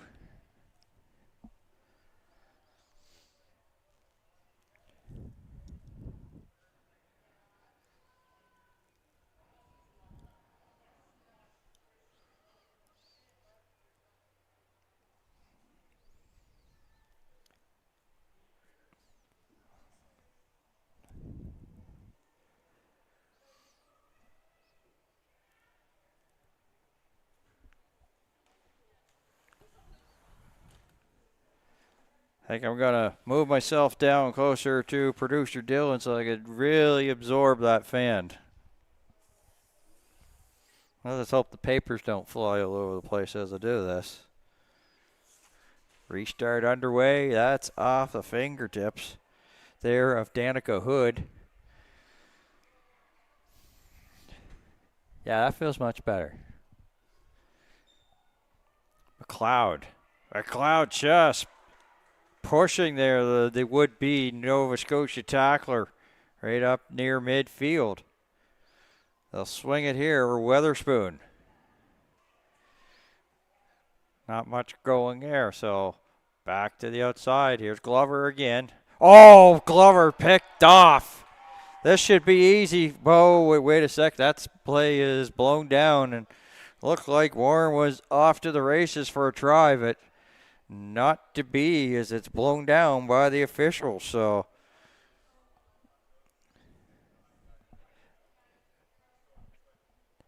scrum coming up.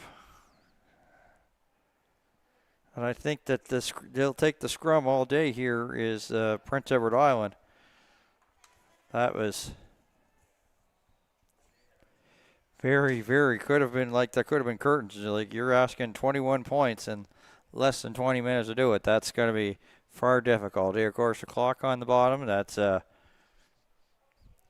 that's what we guesstimate. So just a minute and a half here into this second half. And already, after that scrum, and they're going to have to just redo it again because there was a knock on after that. So just back-to-back scrum. So this kind of wears on the body, especially in the heat here for some of the big players. As I said, it's really hot, tough conditions for all the teams participating here on day one. As I said, 5 games, first 4 U17 category. So the first 15 game is between Nova Scotia and Newfoundland.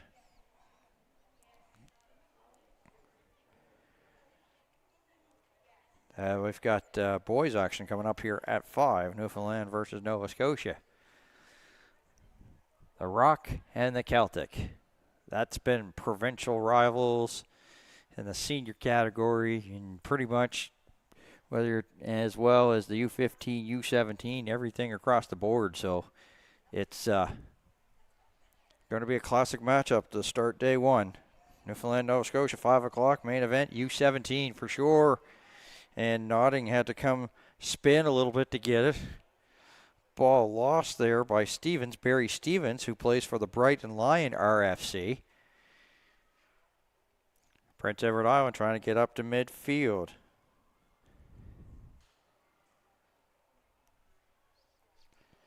As they throw the ball over.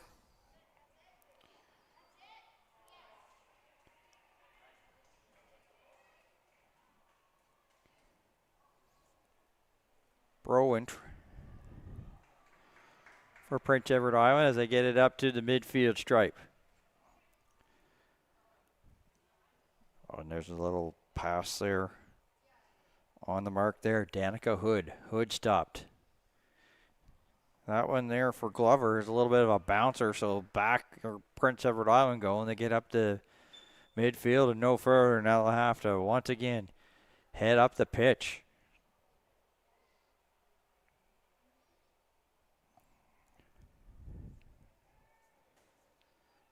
Witherspoon.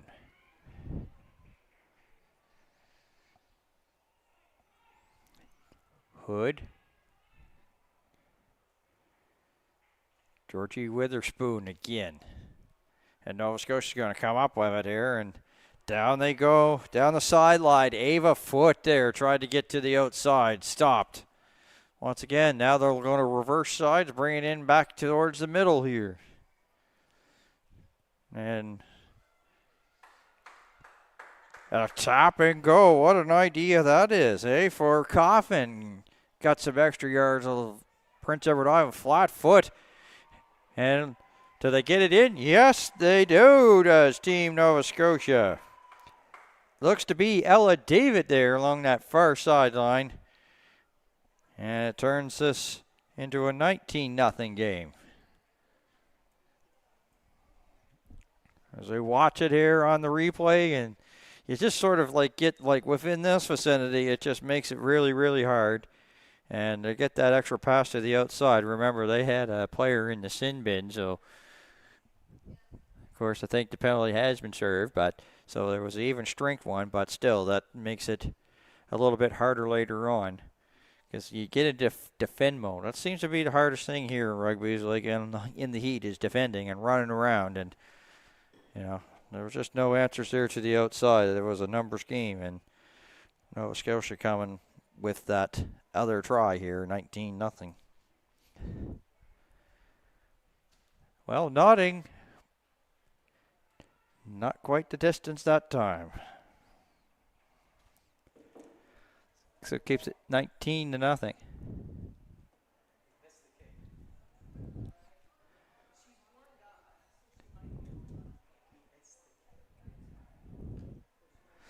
So 19-0. Team's getting a little bit of a refresher once again.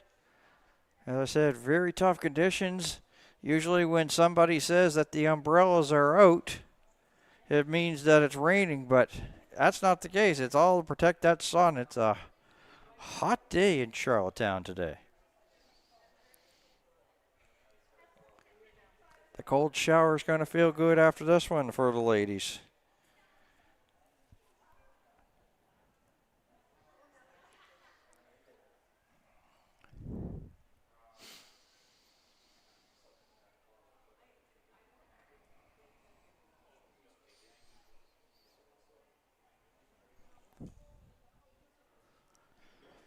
Glover with the restart. Deep down into the 22. Fielded on a bounce by Barry Stevens. Stevens looking for some support. Gets it from Comstock.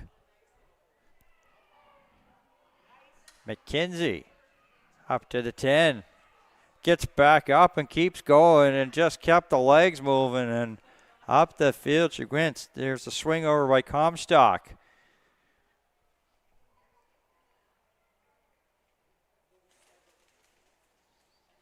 Olivia Burke.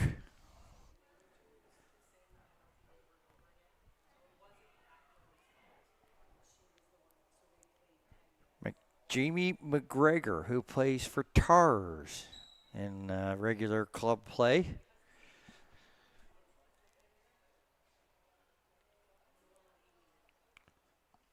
They swing it around. They got three here to the far side, but it's going to be right up the middle. Oh, they tried to hit Notting, and Glover right there to pick it up, and Glover just needs to blow by some bodies if she can't.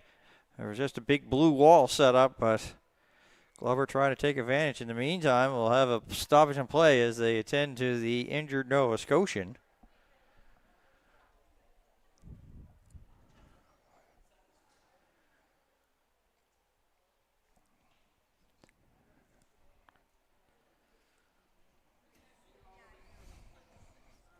So just see the teams looking at Nova Scotia huddling up here, leading by 19.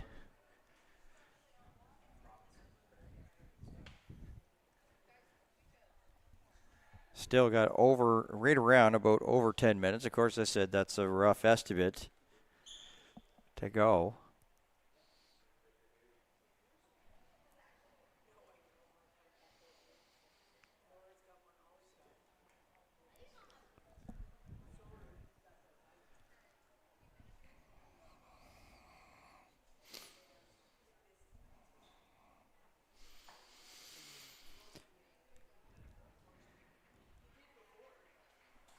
And applause shown here by the McAdam Field faithful in attendance.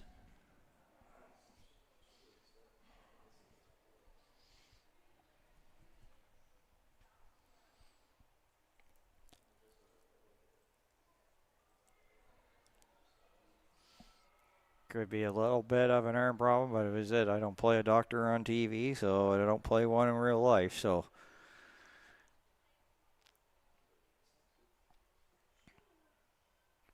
and of course, when we're doing live stream events, we know that there's family that could be watching, and we're always very cautious in terms of what we say in terms of numbers and everything like that. So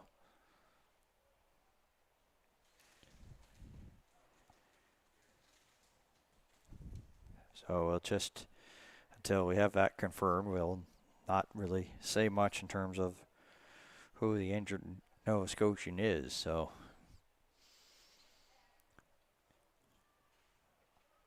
Glover, bit of an end over end kick, and it's going to take a favorable Nova Scotia bounce. Abby Dixon.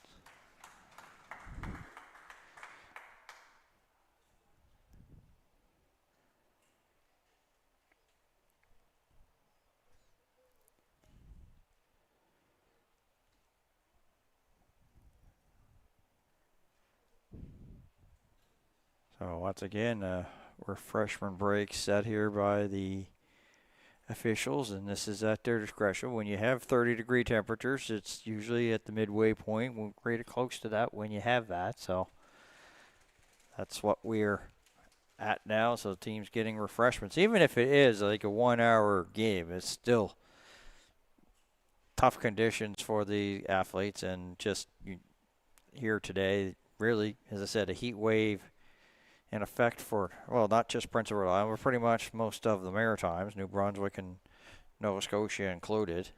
So, and pretty much like the athletes just grab like a little water and are just like soaking themselves with it. It is, just one of those days where you wish you could take it to the beach because it's always cooler by the beach to play, but beach rugby, I don't think's a thing.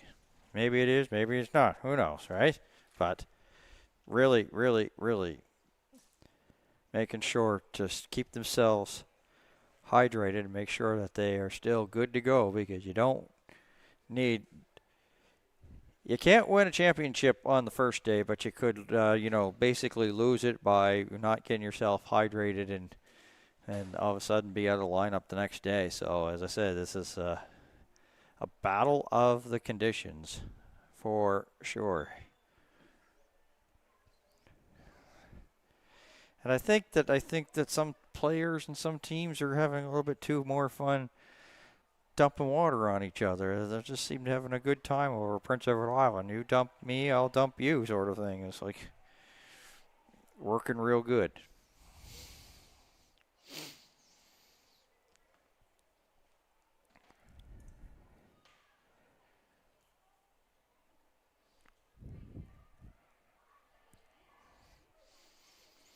He's looking at the future here. These are going to be players that are going to probably be at the championships next year in the U17 category. A U16 team participating here.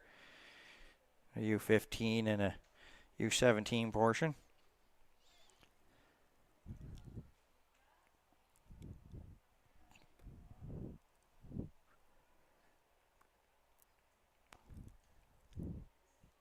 Of course, you could feel free that we've got coverage not just here, but there's another Another facility just like pretty much within our seeing distance of our broadcast location here at the University of Prince Edward Island. We're at the rugby pitch, of course, the football soccer pitch. That's where there's more action. So if you want to, feel free to tune into that. You can. This is the main event portion of the championships are going to be here at McAdam Field. But there is some action right now, so feel free to tune in that. So you've got two channels of your choosing here if you want to go see what's going on in the other action here, the 2026 Atlantic Rugby Championships here on Maritime Athletic Profiles. And oh, there's a big battle there, and it's going to be a penalty against Nova Scotia.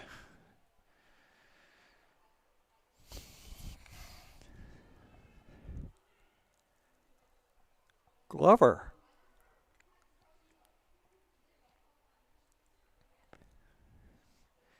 Maybe not as far down the pitch that she would like, but definitely right close to just into Nova Scotia territory.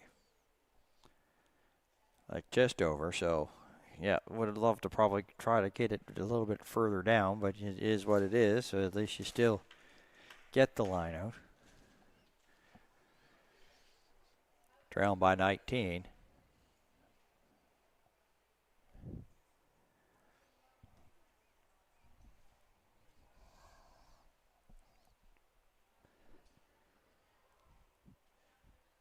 Well, they go high. They didn't need to. It didn't try get there.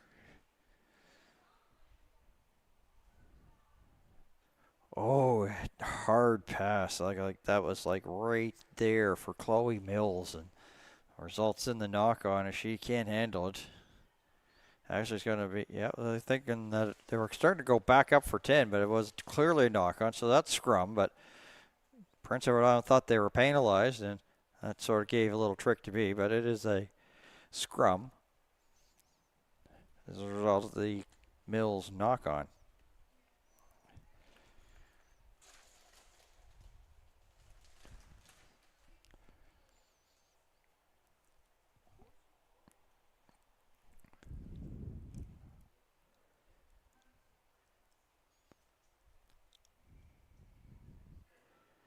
And like that, it already didn't seem like it was a fair thing. So penalty, Prince Edward Island, a tap and go. On her horse. And to the outside. What a great run that was. For Team Nova Scotia's McKenzie. A little flip over Feeney. Feeney's got one on the board already. Once again, within striking distance is Nova Scotia. Getting close to that try line. They may have it this time. Yes, they do.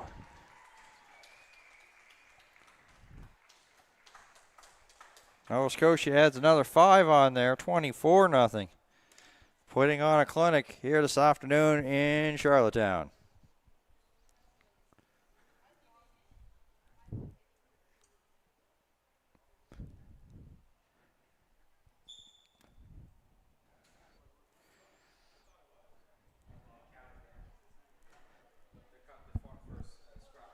Okay, so that won't count. They thought they originally based upon reaction, so they got together, not a try. So back to a 19 they go to.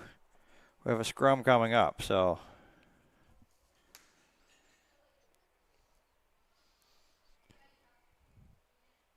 But, of course, that's a tap and go penalty there, and Nova Scotia's going to go, whoa, it'll slow it down. Not quite, so. I was a little bit off eager that time again. So now Nova Scotia backed up just a little bit. Decision time here for Coach Kinsey, and she'll just get the players to go.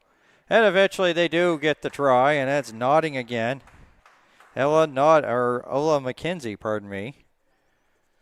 So we put 5 up on the board and take 5 down and 5 back up on the board. Up score, down score, 24-0.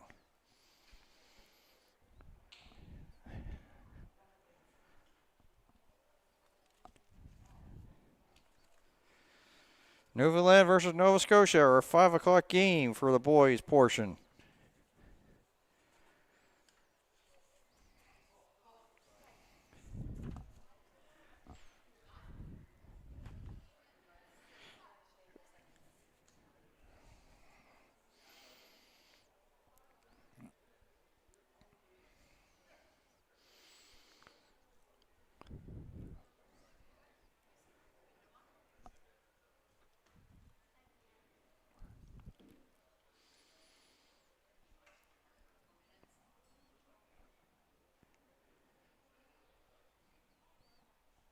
Well, it's going to be a tough one here for Notting. Yeah, it remains 24-0, so Nova Scotia completely in control. Getting close to the end of this matchup.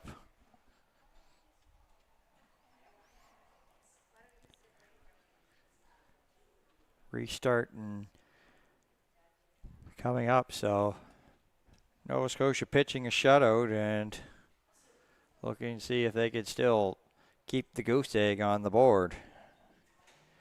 Up by 24.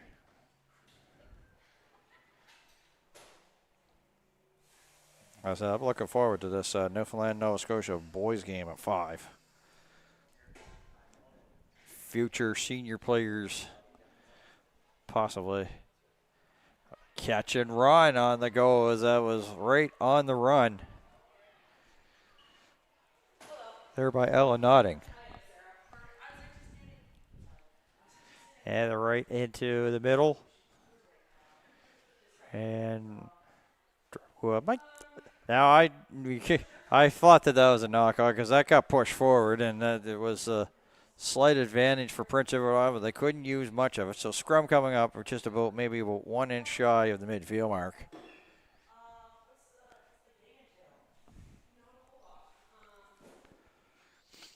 Prince Edward Island looking for maybe one last chance here to try to have something positive and strike.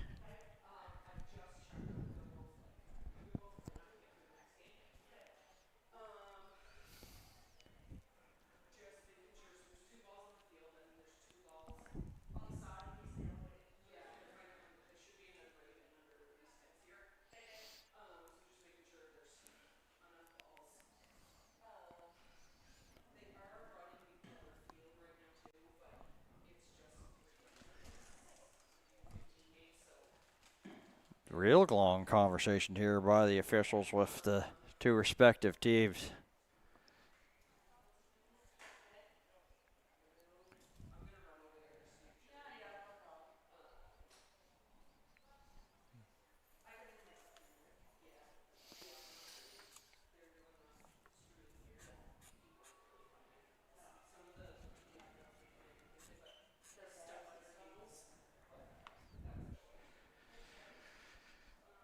And once again, have a little bit of difficulty with the scrum, so I'll redo it, and well, it's just maybe dig a new mark into the pitch, but really nothing much gained there. It's pretty much same scrum, same spot.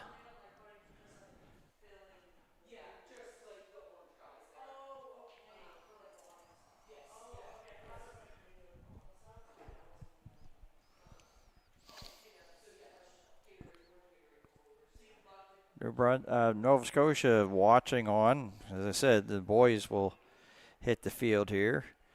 Nova Scotia pushing the pile back, and are we going to have another scrum?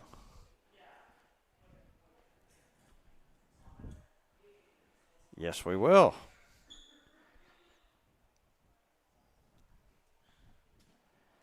This one is going to be like right at midfield, right on the stripe this time.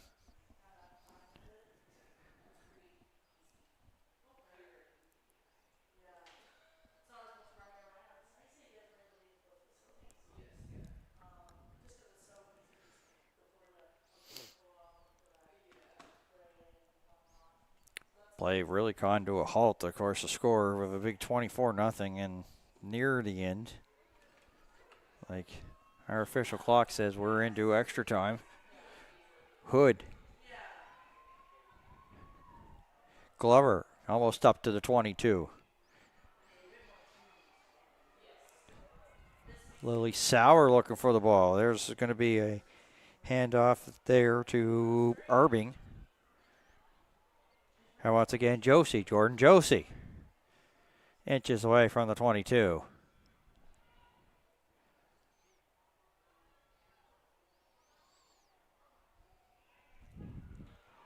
And Nova Scotia with the steal, Feeney.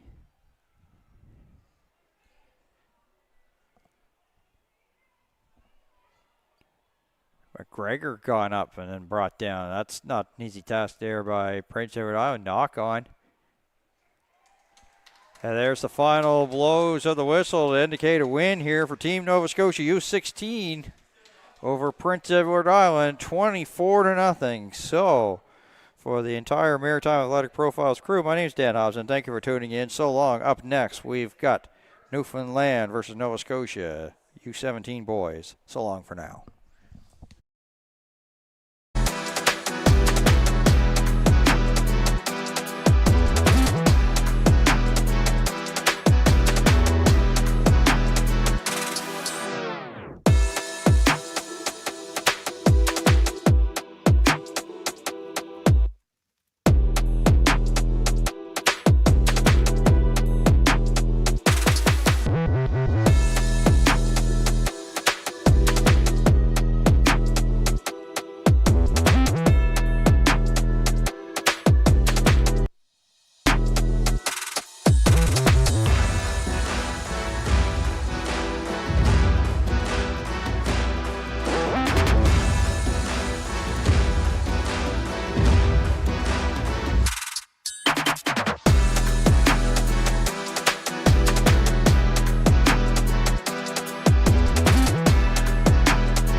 When you think of rivalries in the sport of rugby, nothing get any bigger than the Celtics and the Rock. Doesn't matter what age frame you're talking about.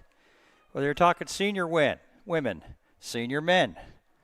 Well, this is the U15, U17 championships, and it's U17 boys action.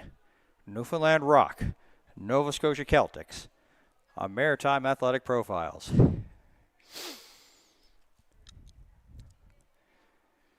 Newfoundland with the early pressure here. First chance to put some points on the board.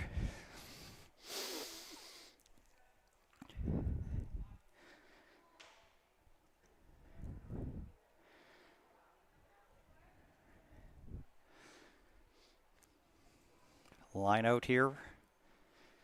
In the early going of this matchup, I said, and first of all, I'll introduce myself. My name is Dan Hobbs, and we're delighted to be here, Maritime Athletic Profiles in Prince Edward Island, Charlottetown, to be precise, to bring you these championships. So whether you're watching, wherever you're watching here, glad you could join us.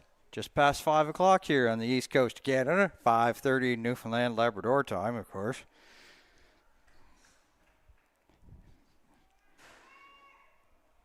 Just so I can tell time. Yeah. It's like 13 past 5. So yeah, we were just running a little bit behind schedule here on the first day. It's first day is your first day. But Rock trying to press Nova Scotia right there. Well, they run into a big wall and in. Try for the Rock.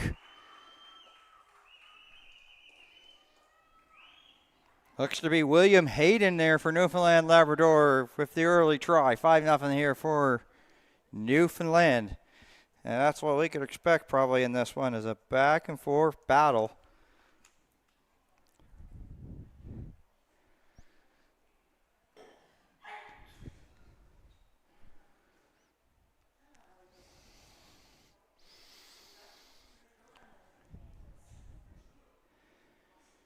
A conversion time here for the Rock. This is Maddox Blanks. Yes, Blanks.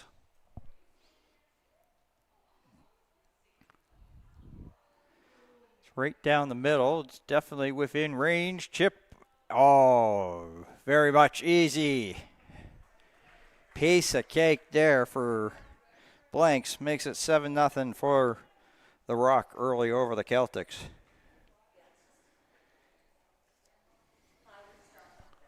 Teams may be hoping possibly that these teams will be meeting on Sunday for a championship, but that, of course, there's lots of rugby to be played. We've got 5 here on this sheet, and of course we on this playing facility here at Macadam Field, and 2 busy days coming our way, Friday and Saturday, and then championship Sunday. So restart underway. Bit of a fake there. It's Peter Doyle. Doyle brought down just shy of the 10-meter mark. Swing over there by Jake Evans. And a nice little ball. Doing some great work. Waiting to see who it is. That's number 4, Aiden Snellgrove, pardon me. And trying to spin around for some pressure there. It's Blanks again. Once again, like Newfoundland Rock have a ball possession battle with Nova Scotia, dominating in the early going here. Nova Scotia trying to get a steal, and it's actually going to be a penalty against the Newfoundland Rock. So we'll see what Nova Scotia has in store. This is Dirk Vanderwalt. Looks to get the line out, and he does.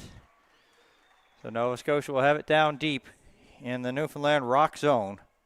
Looking here to try to even it up.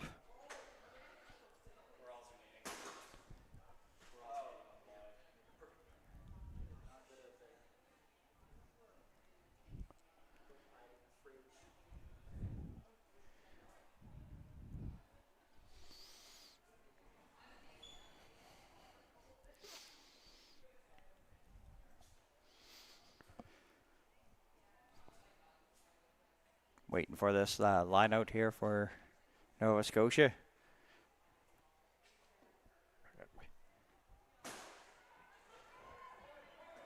Look at some great forward progress there. I believe that is Jake Hilliard there. And the follow-up by Dirk Vanderwalt. Vanderwalt in.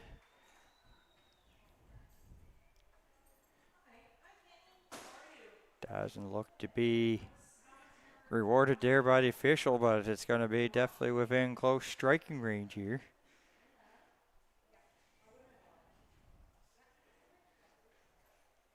So they'll bring it out just a little bit here for this big important scrum. I know it's early in the game to be saying that, but like the thing is that sometimes when these two teams play each other, they can't really afford to give up points. There have been times that they've also played the point game, that if there's been some penalties, they'll kick, go for the field goal to get 3 points. So anytime you don't get points on the board, it could be costly, because it could be what determines who wins and who loses here today. And we've seen that in classic battles. As I said, this is definitely a main event, and lots of people still here at McAdam Field to watch this between Nova Scotia and Newfoundland.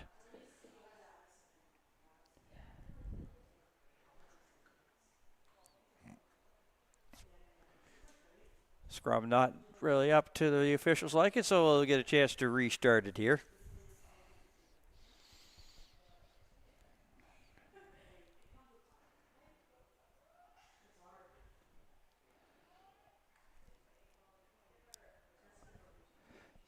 Heard the bind set, and Newfoundland, and that's a big win there on that scrum.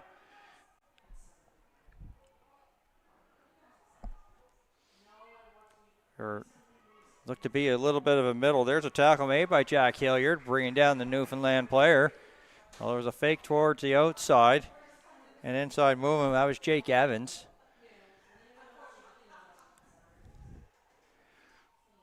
Now the pile being pushed ahead. So just getting a little bit at a time. Up to the 22. It's something brewing here. Oh, nice open field tackle there made. It was McGraw that was getting up there, and a really good run for him. Actually, my mistake on that one. It is Keegan Williams, number 12. Bouncing ball, having difficulty. Gathered up. Newfoundland Rock, they got it up to midfield. Now sort of backing up. Nova Scotia has it here. Advantage Nova Scotia, so they get a steal. Big time moment for them. Now, they might have had difficulty handling, but it wasn't a forward pass, not a knock-on, so they're allowed to continue on. Back out, numbers to the side. And this is Montgomery. Montgomery with a good run past the 22. Past the 10, getting close to the 22. My apologies on that. Vanderwalt. Back goes Lewis. Vaughn Lewis. Brought down by the shirt. Vanderwalt. That's Potty. Alexander Potty there with some solid yards there for Nova Scotia. And a penalty here to Newfoundland. And decision time here for Coach Legier.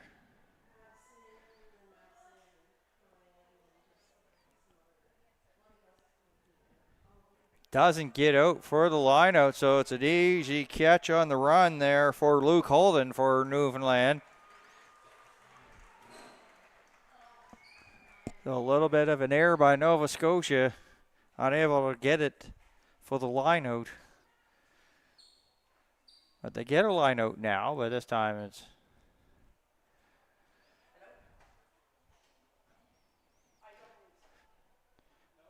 going to be Newfoundland that will do this line out successfully. So this is, of course, scrum's usually number one, but number two is who can win the line out battle. And that's a clean win. Right straight down the pipe there for Nova Scotia. Ryan Jans. Maybe something brewing to the outside. Boy, that is some tough going there by Jean Noel, Luca Jean Noel, who was with the Bright and Lion RFC club. Swing over there, bid good. That's Mackenzie Hart. A little kick and go there by Bidgood.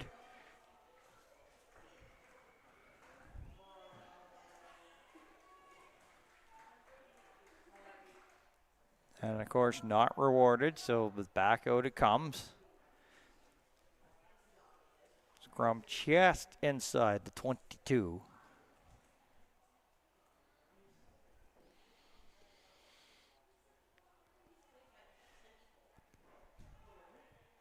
Actually, it's not. It's just going to be a tap and go penalty, so Nova Scotia goes up with it. Jean Noel. Jean Noel. Oh, on the run there, Potty. Getting closer as Nova Scotia is slowly getting it down the field here, trying to tie it up at sevens.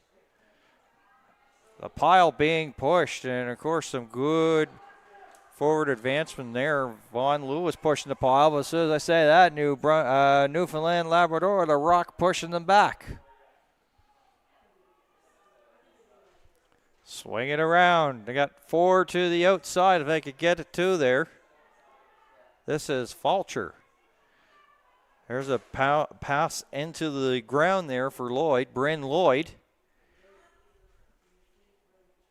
And the sign of a good defense is a bend but not break in this sport, and that seems to be the case right now, is that Nova Scotia's going down. It was a little bit of a ball possession battle, and now another scrum coming up, so they have been backed right close to the depth of their own try line, has Newfoundland Rock, but they have not allowed any points so far. We're here in the end of this first half. Or U17 girls coming up. New Brunswick U16 versus New Brunswick, so it's going to be a New Brunswick battle. So it's like,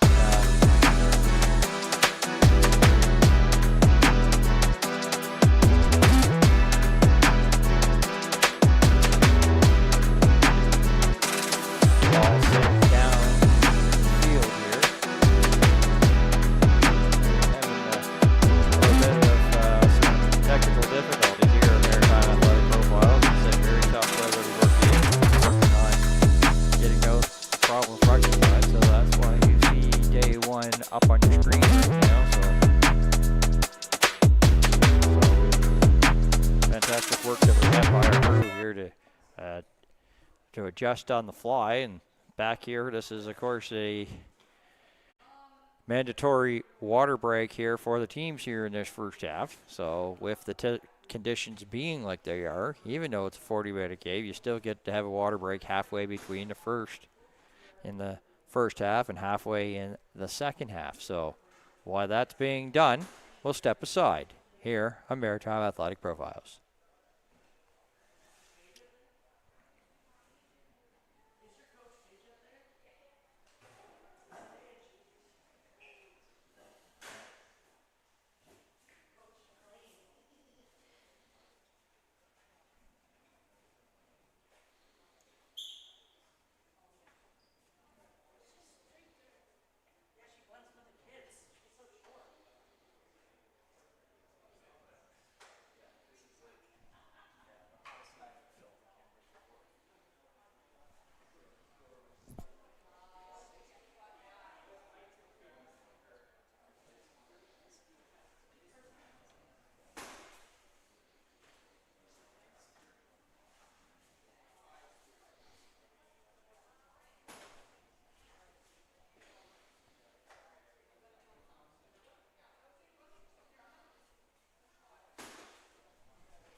As you see, play back underway. We've got some live widescreen action for you here. A Maritime Athletic Profiles presentation of the 2026 Atlantic Rugby Championships from Macadam Field in beautiful Charlottetown, Prince Edward Island. As you see, Newfoundland, Labrador, Rock leading 7-0, and after a couple of close possessions there for Nova Scotia, unable to cash it in. Blanks. Going to be an advantage Nova Scotia, so off they go. Bryn Lloyd.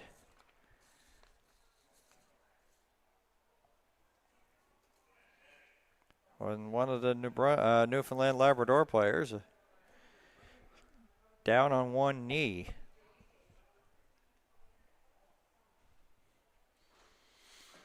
As I said, this is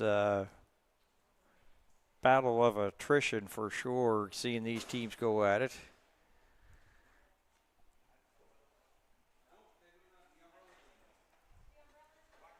So Newfoundland, Labrador, Rock, some of the players now going for a little bit of a jog, so they'll go to what they call a little bit of the bullpen area to get ready here to be inserted if they're going to be inserted into the game. In the meantime, play blown back in. Players okay, so we'll still be even strength here.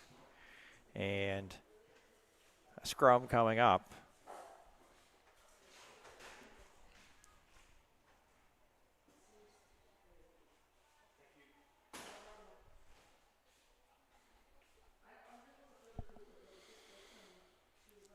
They got the buying part and the set, so no, not quite set. So obviously not set up and sort of a little bit collapsed. So let's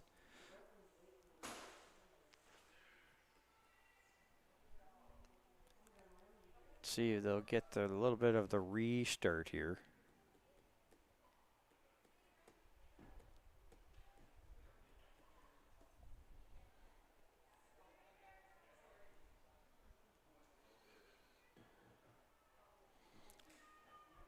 Jean-Noel. Oh, he's just pushing that Newfoundland. It's been a long stretch for our maritime crew, so we're making a little bit of mistakes, and apologies for calling Newfoundland, New Brunswick there, folks. It's been a warm day here, so it's affected my brain. Anyway, it's going back for it for Nova Scotia, Bryn Lloyd. Kicked up and caught on the fly by Batten. Will Hayden brought down, whistle goes, and Newfoundland going to have to go back up 10 on the penalty.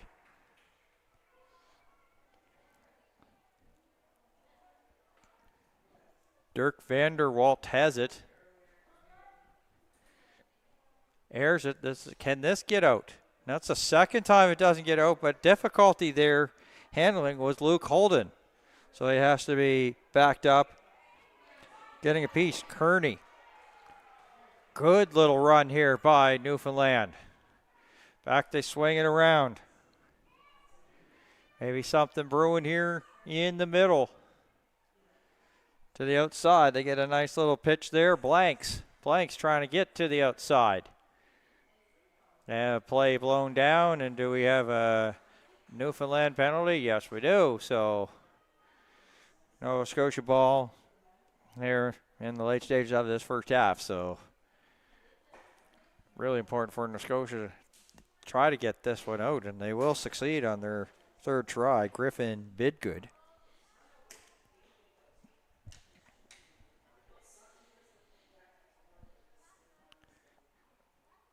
So a couple of times they were trying to get it out there on the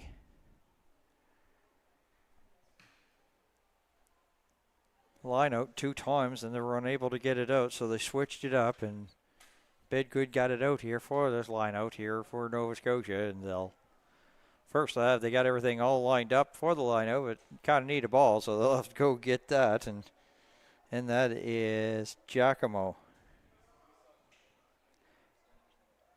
Giacomo Pugliani. It's like it was one of the ones that the Nova Scotia team said this should be the only team name that you may have a little bit of difficulty. So it's Giacomo, and he goes by Giacomo Pugliani.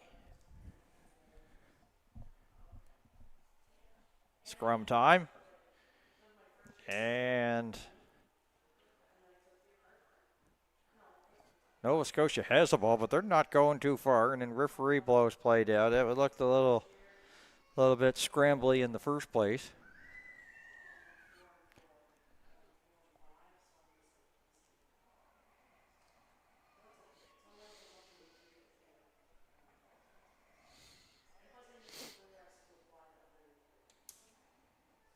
Alex Cole's going to, not sure if he's coming into the game here, but I think he maybe a substitution here for Newfoundland Rock.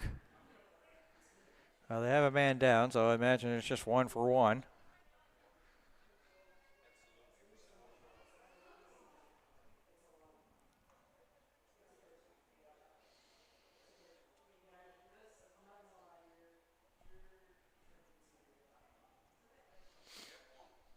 So there'll be a little bit of time added on here in this first half, and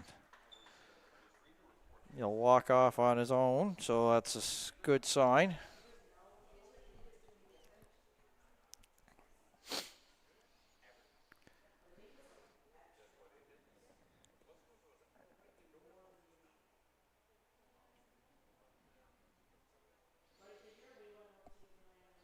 So scrum, and this is a big one here, late stages of this first half. And, oh, look at that. Once again, off doing some great work. Dirk Vanderwalt into Newfoundland territory. Chance here for Potty. Potty. Not much there. Support set up here by Nova Scotia. Hard pass there for Jean Noel to handle, and gets back up and now pushes the pile going ahead there on what could have been a really broken play, but he had the good enough hands there to scoop it up. Back to the outside a little bit. Oh, and a nice little pass. Maybe something brewing here for Bryn Lloyd. Lloyd close to the 22. Vanderwalt. Well, there's a high bouncing pass. That was difficult there. But good hands there by Ryan Jans, who plays for Pictou in the club play. Montgomery. Montgomery, one man to beat. Montgomery blows by and gets it down for the try for Nova Scotia.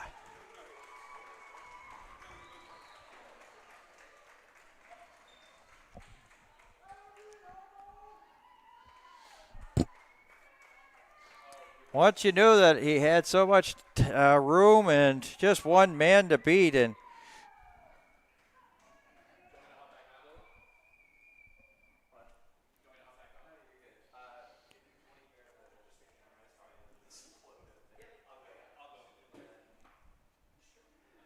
a chance here for Nova Scotia to tie, but it's not going to be the easiest of conversion opportunities for them. They're going to be a little bit out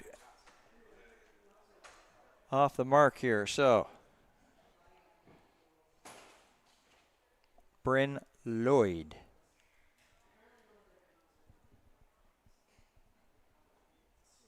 Not wasted any time, puts it up.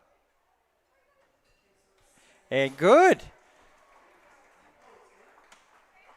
Flag went up to indicate it is, so 7-7. Was a little bit of a hesitation there, but it's better to pause, look at it, and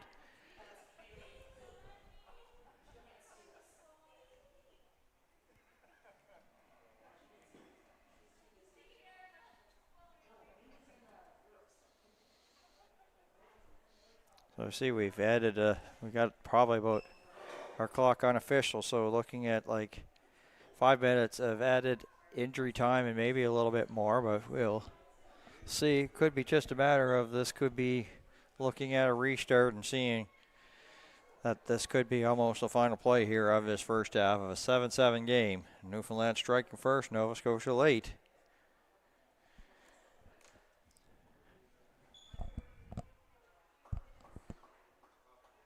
And just like that, it goes for the line out. And now, of course, we are at our first half. So, as I said, Newfoundland 7, Nova Scotia 7. It's the U17 boys portion of the 2026 Atlantic Rugby Championships here on Maritime Athletic Profiles.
looks like that Newfoundland will be penalized. So back 10.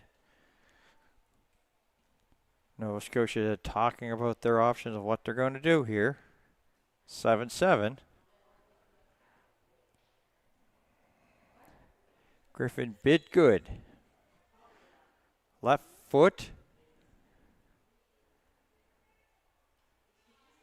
And this will be an interesting spot here for this line out.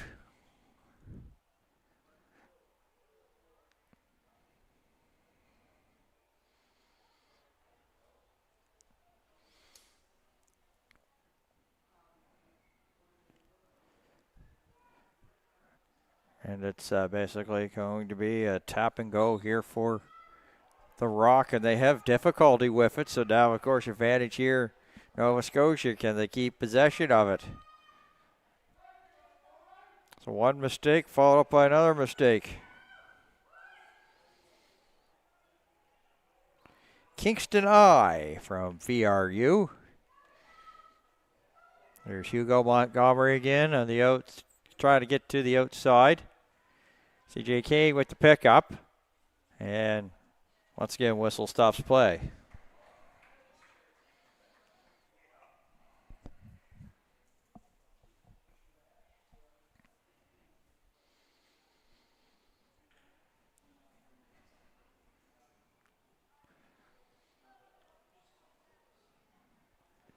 So we got a scrum coming up here, just pretty shy of the. Just probably say about, starting to. They've chalked the fields with all the games being played right now. Hard to see, so it's just in between the 10 and the 22, we'll say, for this scrum, the 7-7 match.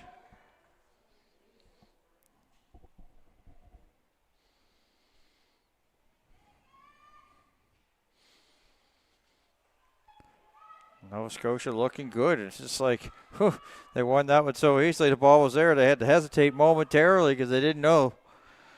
Bid good. Brought down. The knock on, so scrum to come. And we get this stages that, they're not wasting too much time here in a 7-7 game, really.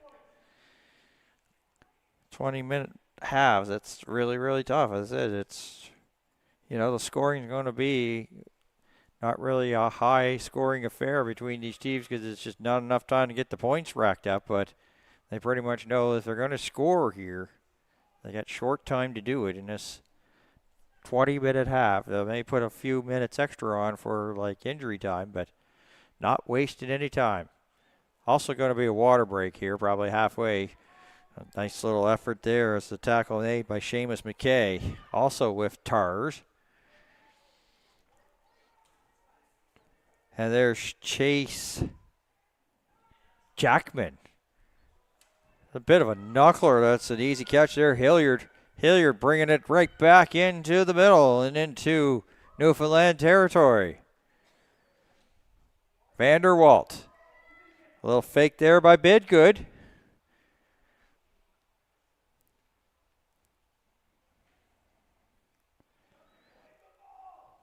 They're having a little difficulty handling the ball, and as I said, it's very tough conditions here for officials, fans, players, you name it, substitutes, as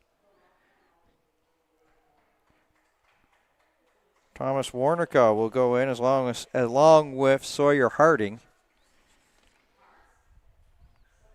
and Ryder Wadman. So Nova Scotia going to the bench, and it's like, I've kind of said it for our soccer coverage just this past weekend, the Canada Youth Cup. The same can be said here for its game management. It's like you're not going to win it on the first day, but you could basically have your bodies not be ready to go for Championship Sunday in these conditions. So it's going to be pretty much an all-around effort. Everybody's all going to get some reps here in this under these really big, hot conditions in Charlottetown this weekend. Newfoundland wins a scrum. And up there going there was Williams. Keegan Williams just stopped shy of the midfield.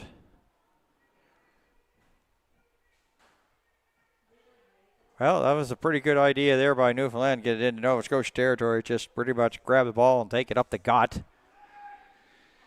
Now swing to the outside. This is McGraw. McGraw going back. Nova Scotia penalized 10, and back they go.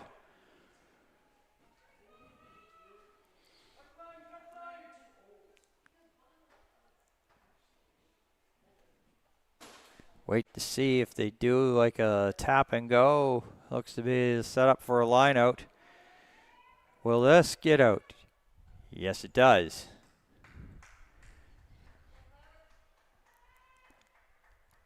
Jack Hilliard there was like out of bounds, probably about by 2 or 3 yards, making sure that it tried to keep it in. Get it like a little bit of a return, couldn't. So line out Newfoundland Rock.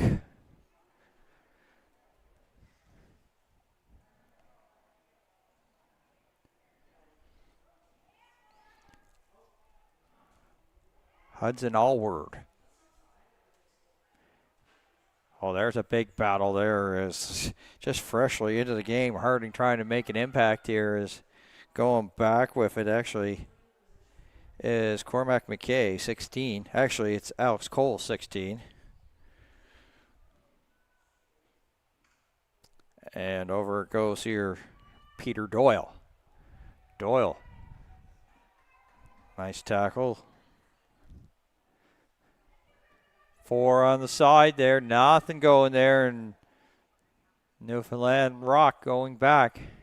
Just shy of the Nova Scotia 10.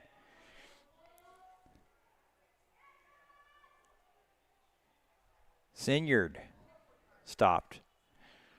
Followed up there, Jake Evans to the outside, trying to get it to the outside. Nothing much there. Really tough going here. Newfoundland getting possession, keeping possession, but not really going very far. As Peter Doyle again stopped up the gut. Nova Scotia going to win this battle, and it's going to be Vanderwalt.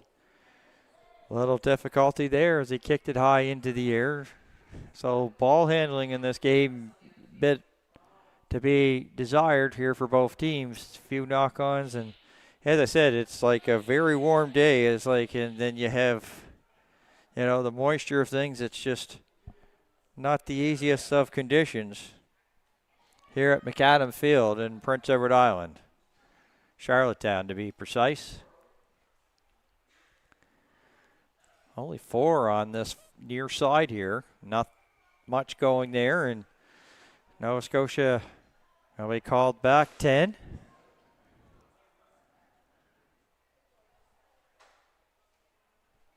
So Nova Scotia penalty, and teams pretty much exchanging lineouts. Will this get out? Oh, just pushing it in. That's an excellent, smart, intelligent play that time there by Bryn Lloyd. Just pushing it over here to Hilliard, keeping it in, preventing the line out.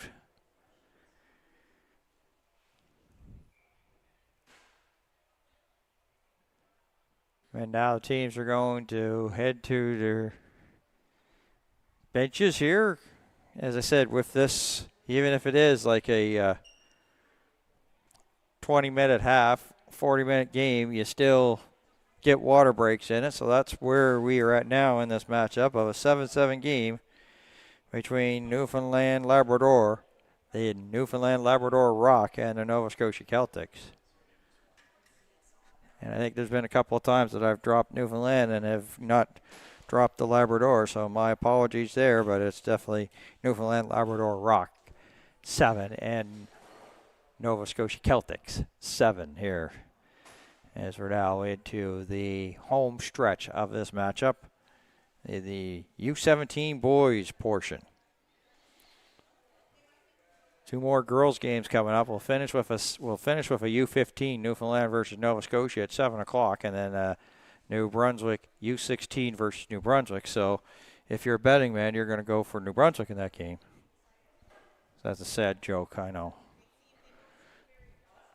U16 versus New Brunswick U17. So There'll be some familiar faces, so there's not going to be a surprise factor in that one. That's going to be our 6 o'clock game.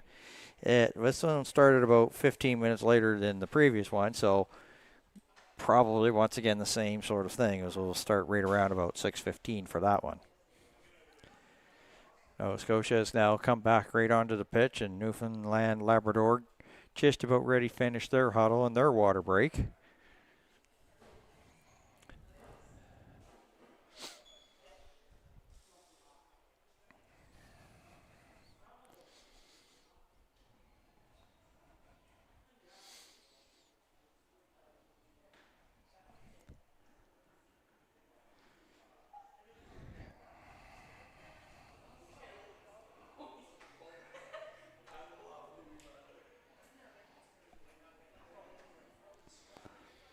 So we've got big time scrum coming up here between Newfoundland Labrador and Nova Scotia.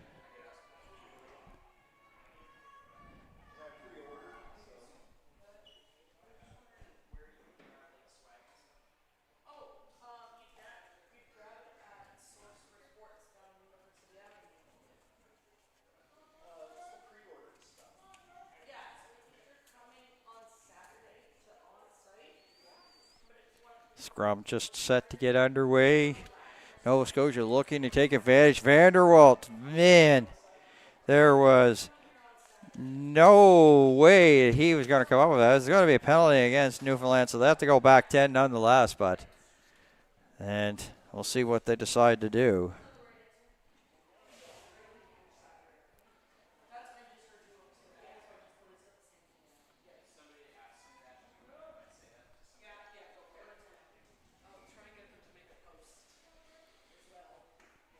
Line out succeeding.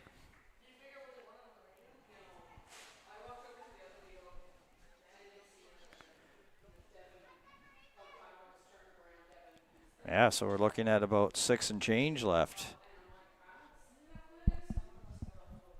Can say what you want here, that you're looking at this being already into like extra time when you think of it in terms of somebody scoring here, because that's just, somebody scores here now. That's like a lot, really not much time to get going here.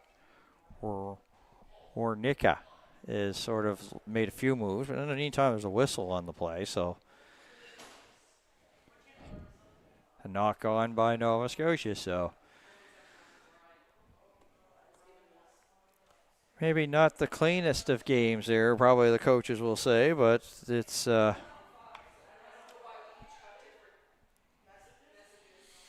still always a classic between when these teams get together, the Rock and the Celtics.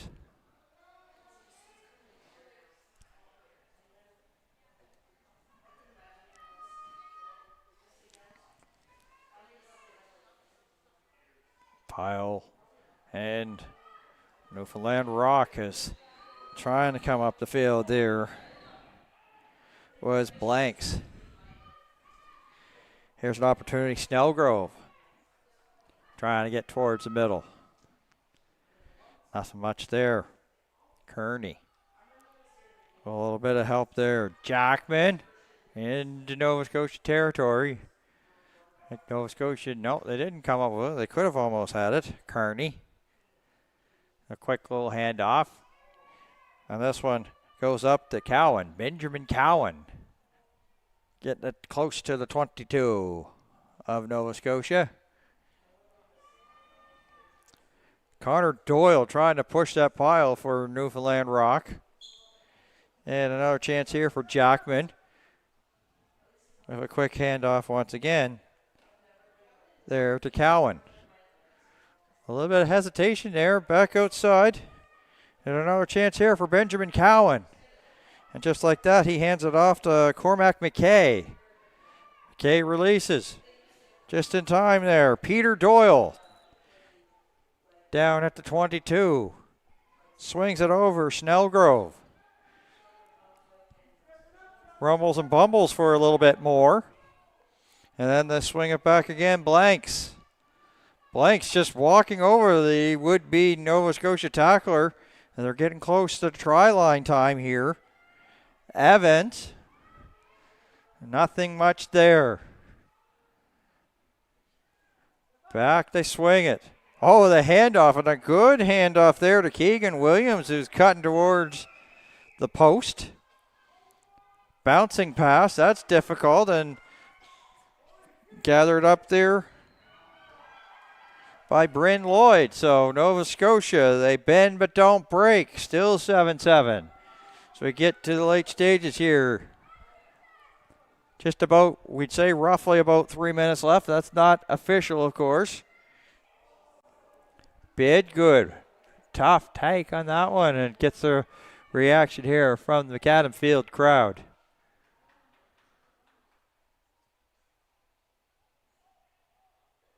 And a little tap in kick, and catching it on the run there. That was a nice play there by Warnicka.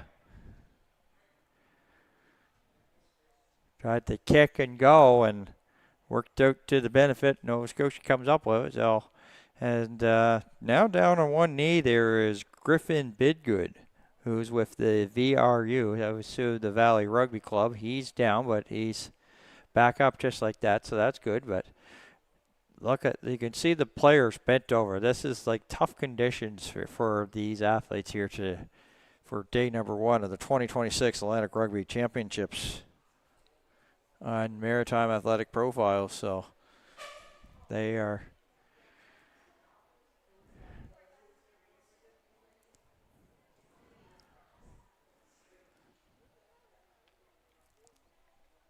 getting ready here for this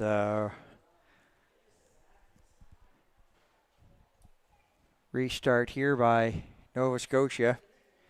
Vander Walt, and that's the third time they haven't been able to get it out for a line out. So, and maybe New Brunswick or Newfoundland will get them to cooperate. Well, I say New Brunswick, I apologize again. Benjamin Cowan.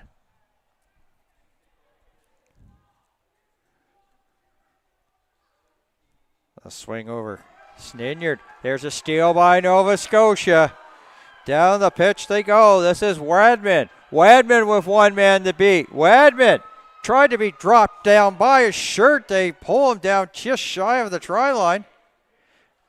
He did get the try. They rewarded here to Ryder Wadman. Ryder Wadman. Off he went, and he just kept picking them up and putting them down.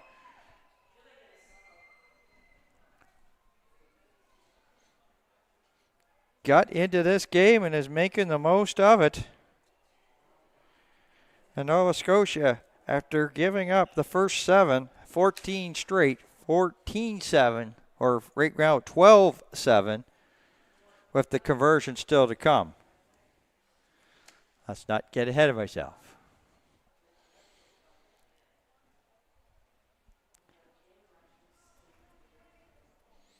That's the fun of this 40-minute game to 20-minute halves, is that you could be leading there early going, but it's short time to work, and a team can score, and when they score, it could be at the late stages, and that's where we are right now in this match here. It's not going to be an easy conversion here.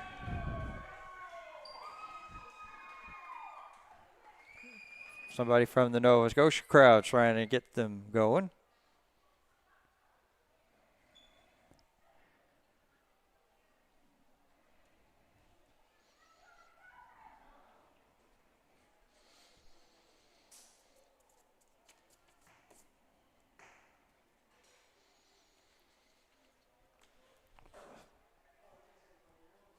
Oh, one of the players of Nova Scotia is in really tough shape here. It's Maximilian Lucy, number 20, and he's leaking, so he's going to get some medical attention as we're underway. This disc gets the 10. And a follow-up catch and run, Snellgrove. Snellgrove up there now looking for some support. Oh, short little pass as they go right to McIntosh, I believe.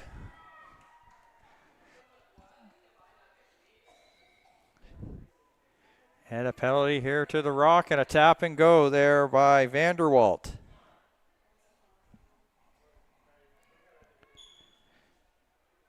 And we'll bring it back here.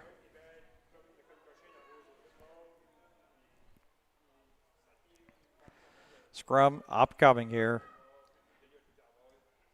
Near the Nova Scotia Celtics 22.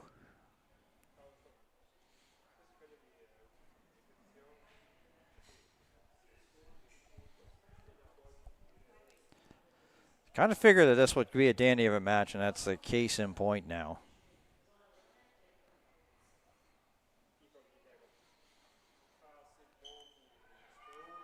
And up with it is McKay. Cormac McKay. Still unable, still on his feet, finally brought down. Outside they go. They got 3 to the outside. Opportunity, Hamlin. Luke Hamlin in the middle. And it looked to be a ball up for grabs and Nova Scotia penalties, so they got to go back 10. And penalties this side of the pitch, this close to the try line, they can be costly. Nova Scotia now trying to guard that try line. It is down for the try.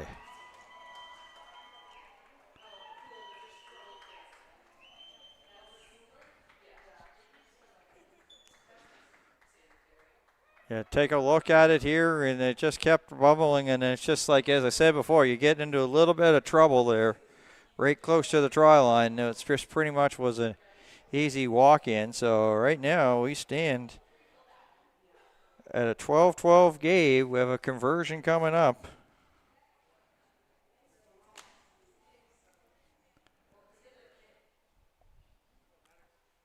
That's a cheap shot. That's an easy one there. Newfoundland.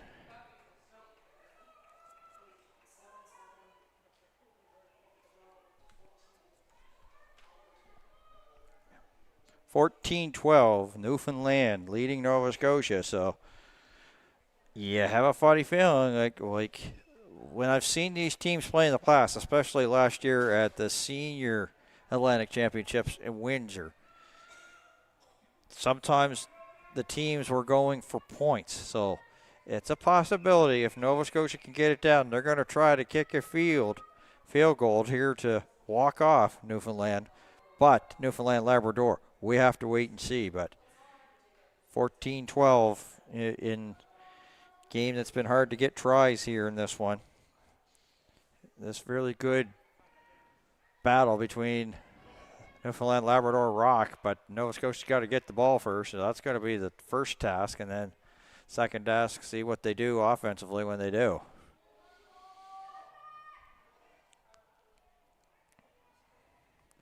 Jackman. Oh, Nova Scotia has it. Here's Wadman again. Wadman. And play blown down. Bring it back maybe just a little bit, and head coach pushing some of the players. And Nova Scotia going to have to go back as they're penalized. So it's like, that's not what the doctor ordered for the Celtics and the Nova Scotians.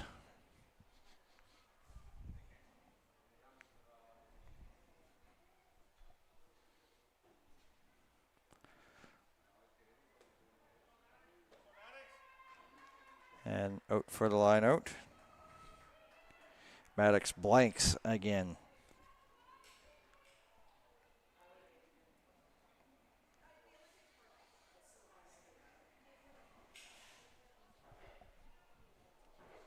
Yep, so into some extra time here. 40 minutes has surpassed. Of course, the clock down the bottom, but you know it's pretty much a guideline. That's missed completely, but right there, right spot was Connor Doyle. Doyle going down. And then the follow-up here by Maddox blanks. Doyle. Connor Doyle. And this is a big-time stop for Nova Scotia. If anything here for Newfoundland, that's, as I said, that was going to be the potential possibilities. They got to get it downfield quickly. But time has run out. Newfoundland Labrador Rock with a 14-12 win over the Nova Scotia Celtics here at the 2026 Atlantic Rugby Championships.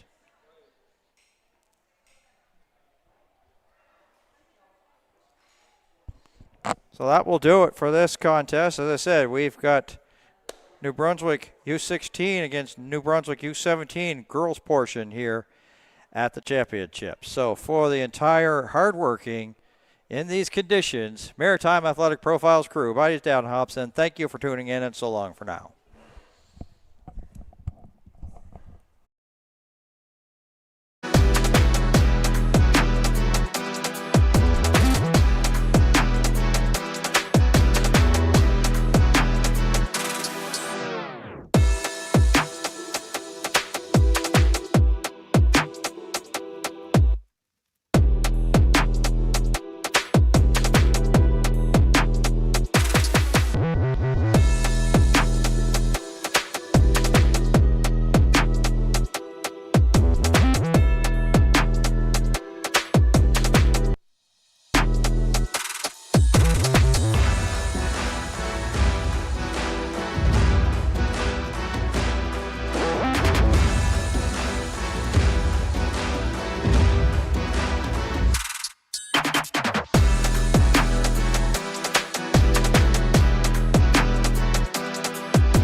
Hi, everybody, and this is an all-New Brunswick matchup here on day number 1 of the 2026 Atlantic Rugby Championships here on Maritime Athletic Profiles. We've got the U16. They are in the white with the maroon numbers, and Team New Brunswick U17. They've got the maroon with the white number. So, as I said to some of the folks there in attendance here at McAdam Field, is that if you say that you're hoping for New Brunswick, you can't lose either way on that one. So it's almost like last year when the Nova Scotia teams in the U15 and U16 went at it at Windsor. So sort of that same feeling at the Atlantic Championship. So, and the New Brunswick U17 is going to be penalized at back 10.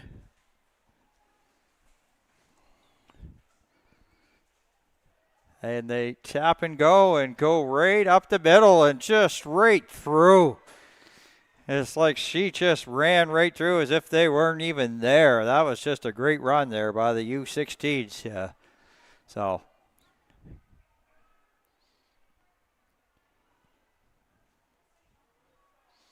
now swing to the outside. Lexi Smith. Actually, that was a high pass there for Allie. She could knock her down, so that's going to be a steal for the New Brunswick U17s. Lansdale. Pile being pushed. As I said, this should be a matchup, and play just kept on going, and down went Jamison unnecessarily, but so we've got a scrum coming up here.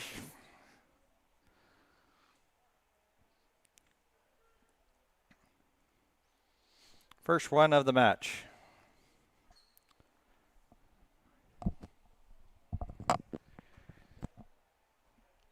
Got U15, sort of like sevens action coming up between Newfoundland and Nova Scotia 1 at 7 o'clock to wrap up day number 1 of the championships.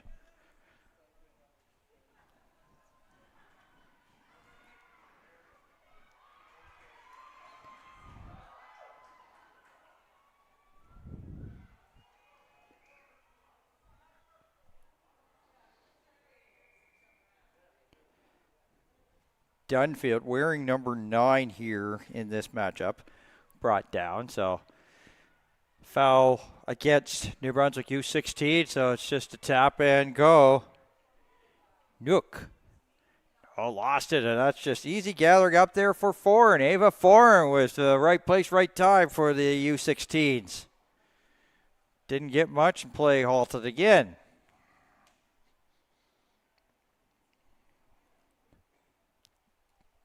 It's our second scrum of the afternoon here for, I was going to say New Brunswick, but it would have to be more specific. New Brunswick U16 and New Brunswick U17.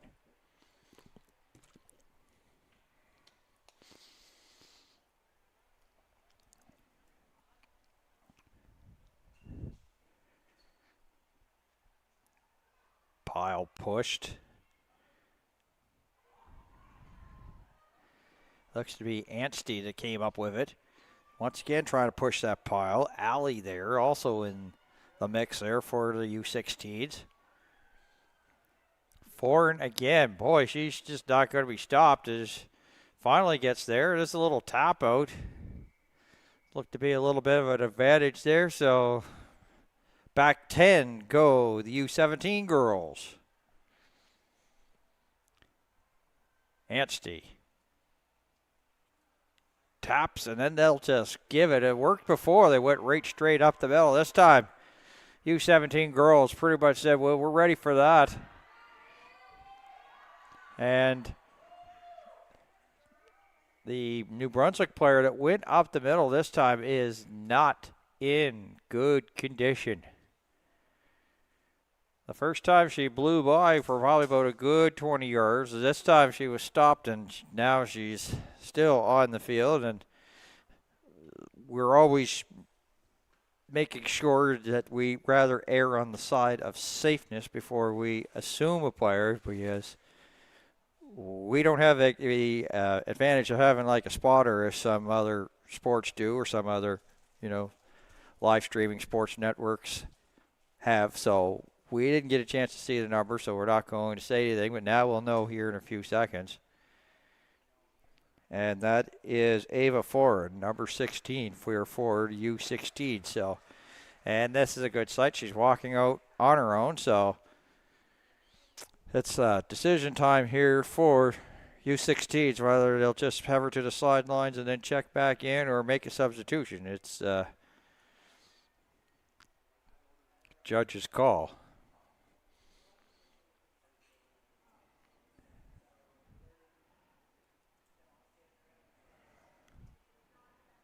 We'll see if Ford makes a return to this. And in the meantime, U17's here trying to take advantage of this penalty.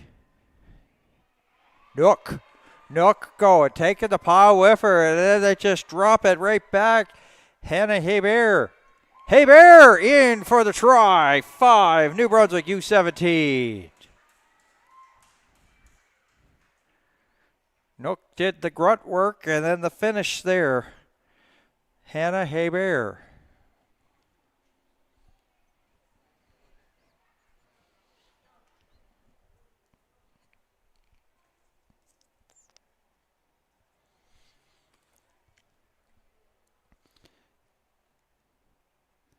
Liliane Savoie will be the asked here for the conversion here for New Brunswick U17. She looks to be like a left-footed. I was going to say she looks to be left-footed, but it's going to be right foot. Tucks it in. 7-0.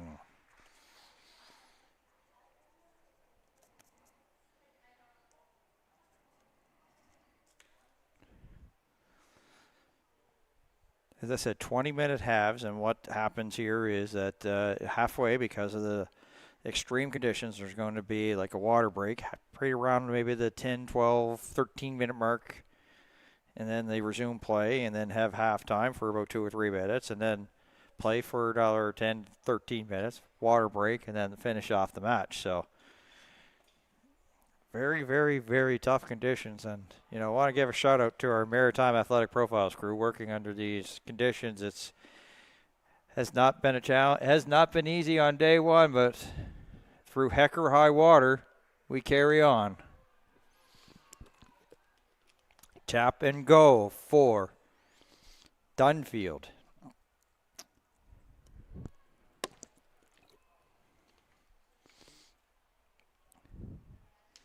Oh, look, getting back into the main, got past that main line there was New Brunswick U17. Back out they go.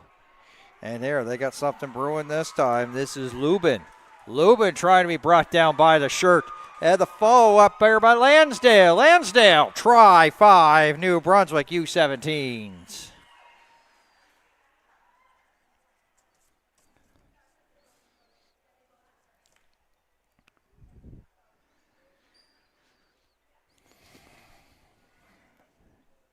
Pretty much almost sort of like a carbon copy that it's a team effort and they carried the load of the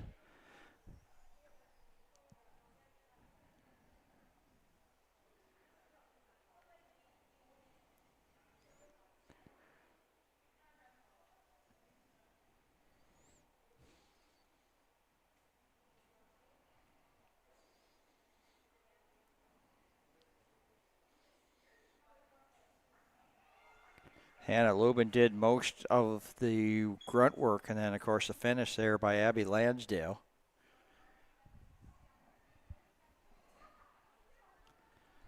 And the try conversion, is good. 14-0 U17 over the U16s.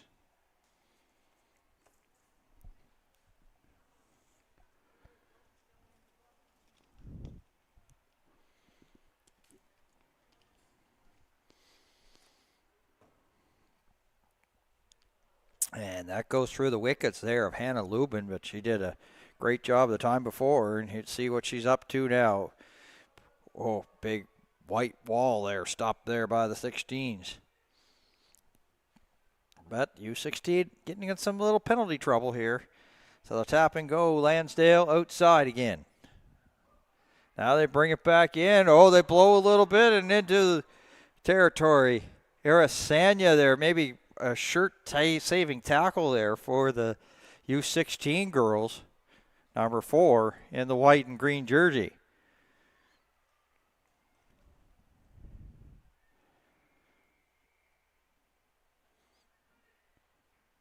And now the U17s are going to be, once again, the U16s that are penalized. So as I said, penalty trouble continuing here. Allen.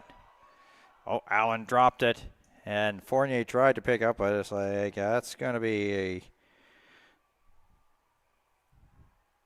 first a penalty before the knock on. So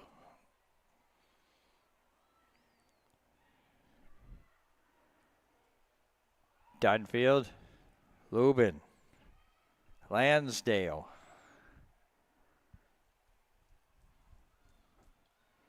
Swing out once again, Lansdale. Lansdale being dragged there by Savannah Price there for the U16s. Deep down once again. 17 having their way with the 16s, the under 16s so far.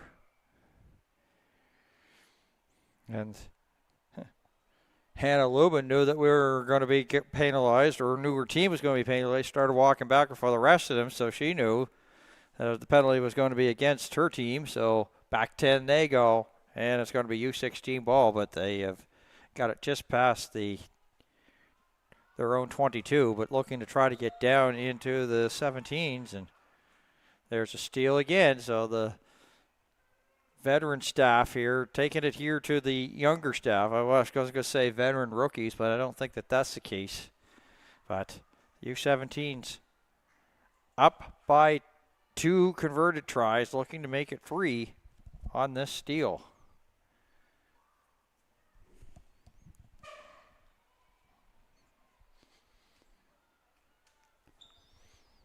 So we're approaching the 13-minute mark, so pretty soon we're going to be at a water break, I'm assuming. It's at the referee's discretion, but they have been for the first few games here today.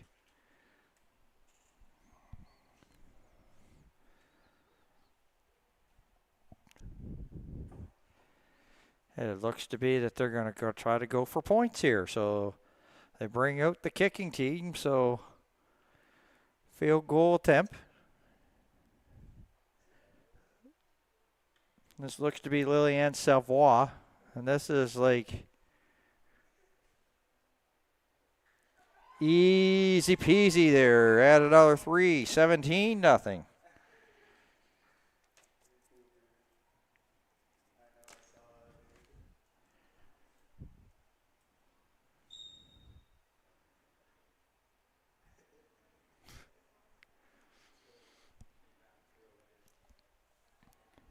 So now the team's making their way to the benches here for a refreshment break.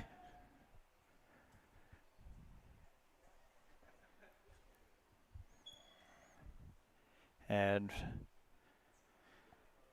as I said, this first day is very warm. A heat warning. I think the humidex was right around like 35, 36 up here. So it's like, yeah, I'm here in the broadcast booth and my arms are wet, and it's like I'm not running around. So obviously that goes to show you that there's a lot of perspiration. So it's making it hard probably. So you'll see maybe the pass is not as clean as they should be. We saw it there with the U17 boys matchup between Newfoundland and Labrador, Nova Scotia.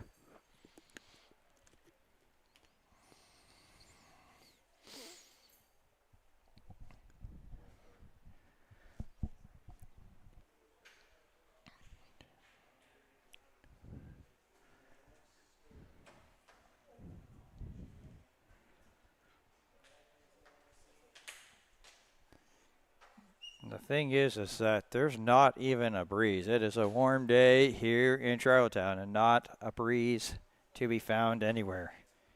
Even as we get past or even close to the evening hours, it's just about 6:30.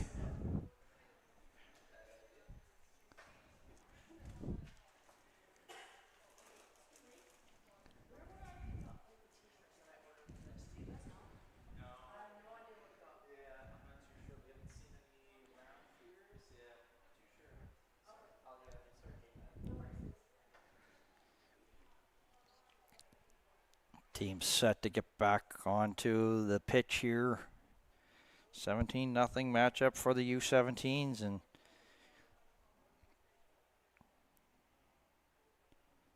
I can remember, as I said, last year covering a contest where it was the same inter-province rivals, like it was a Nova Scotia versus a Nova Scotia game at the Atlantic Championships. It was the 17s and senior men's. It was a heavy championship weekend that was at the King's Edge Hill School in Windsor. It started off with U15 versus U16 Nova Scotia game, and U16 won, but the Nova Scotia girls came away, said it was used as a builder to, hey, maybe we could actually use this and build to get stronger as the championship went on. So sometimes this is your first game and you just get better as you climb up that ladder, as you move through the tourney. That's a possibility here, but the U17's cooking with gas right now. Midway between the 10 and the 22.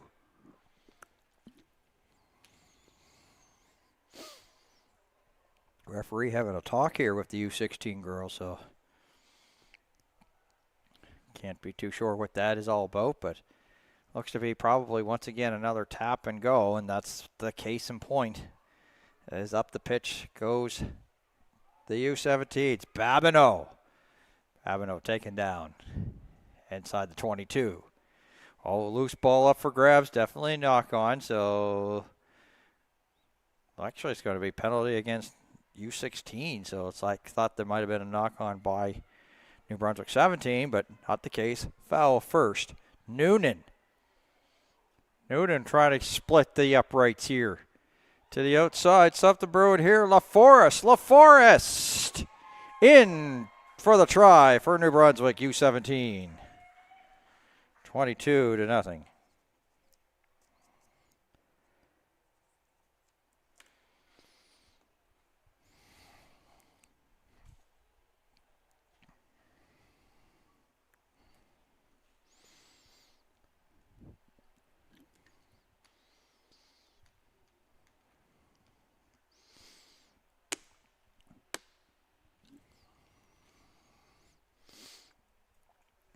As we get back here, we're getting ready for this conversion here by Lillian Savoie.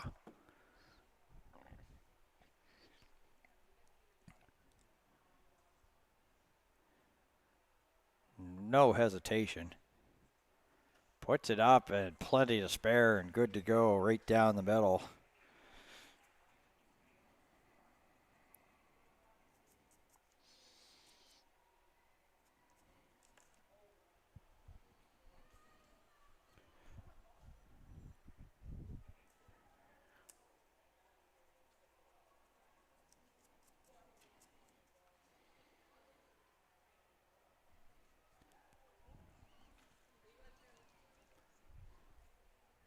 So 22-0 here. U17 over the U16s as restart underway. Just about getting ready here to the end or nearing the end of this first half. And for the U16s, they couldn't wait for it to be done. Tori Noonan. Shirt tackle there by Kaylee Stevens.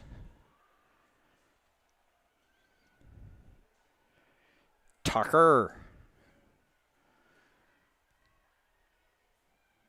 A little bounce pass right there to Lansdale. Just two on the outside. A fake into the middle. Trying to get through past the first line of defense into the second line of defense was the U17s. And here they go. And it's like the field advantage here for the U17. Wasn't merely many white jerseys there over there on the side. Now, is there more penalty trouble here for the U16s? It looks to be. Oh, and a yellow card, so things have gotten bad to worse. So a trip to the sin bin here for one of the U16s.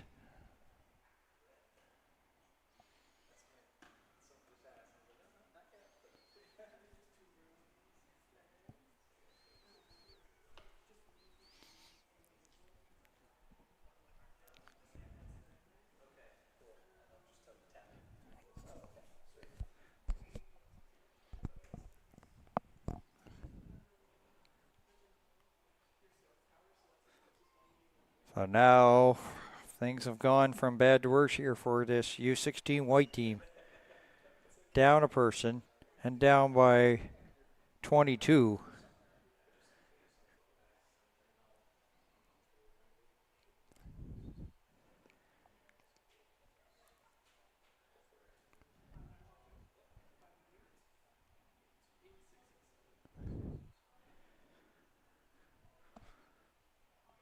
Really important here for maybe like the U16s to try to win this scrum, at least get a little bit of pressure, and they do. Reese Langell, not much there, and now it ends up that the U17s have it again within breathing distance of the try line. Dead Dam. LaForest. And Shelby Babineau, who had a good run earlier, will put it down for the try here. Make it 27-0.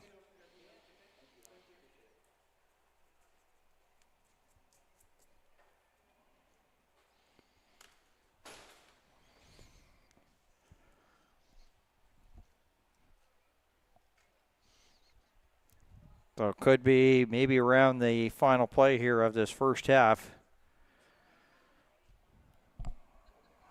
Savoie have had a really good day so far on the conversions. This one also within her range.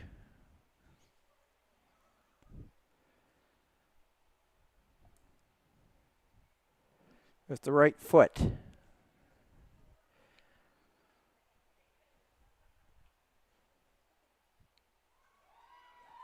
And does.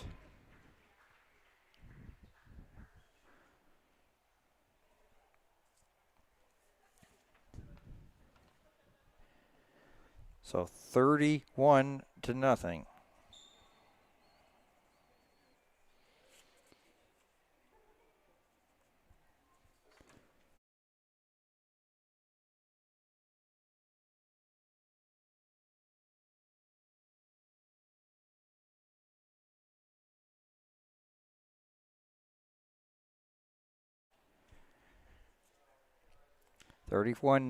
And a bouncer there to the back there. Nuke. Oh, there she goes. Hannah Lubin. Nobody back. Can pretty much put this down wherever she wants and does. Hannah Lubin, try 5 for the U17s. 36-0 with the conversion to come. You don't often see runs like that in this sport, but Hannah Lubin taking off pretty much well past like the midfield stripe, deep into her territory, got through, split the D, the old how's she going, and then puts it in for the score. Here you take a look at it. At quick developing, off the run she goes, picking them up, putting them down, and can look around and there's nobody there and places it there down to make this so easy. But we may not want to jinx Lillian Savoie.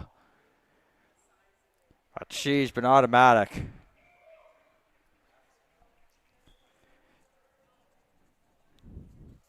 And we are at halftime here of the 2026 Atlantic Rugby Championships for the U17 girls. And New Brunswick up by 38. So we'll be back in just a couple moments with the second half here on Maritime Athletic Profiles.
Action back underway here between the U16 and the U17 New Brunswick girls.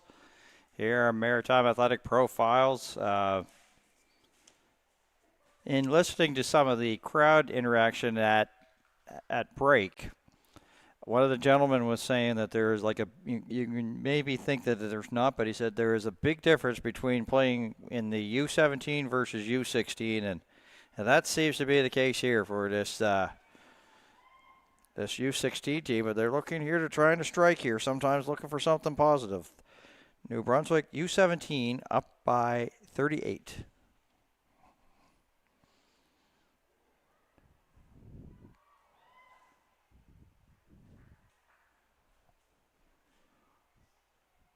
And they're just looking for something positive. This is McCloston into this match, number 23 for the New Brunswick U16s.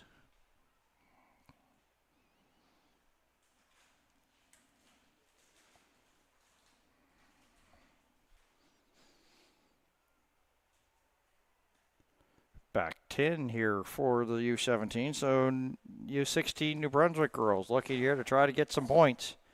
Try to end on a positive here. And the handoff there, Allie. Allie up the gut.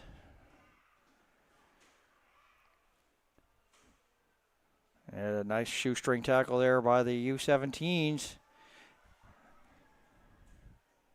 Looks to be Flanagan. Flanagan trying to get it close, try to get it down. They're within striking distance.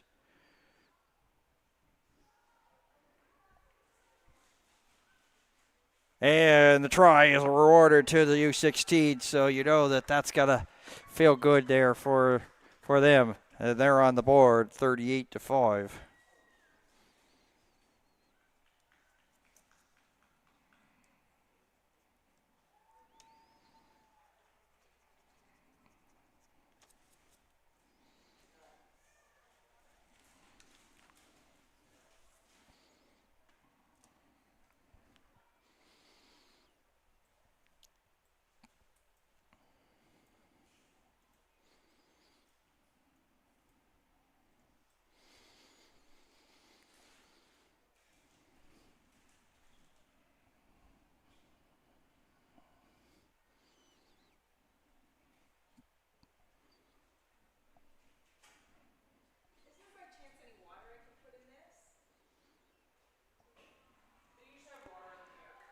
And the conversion is good. 38-7.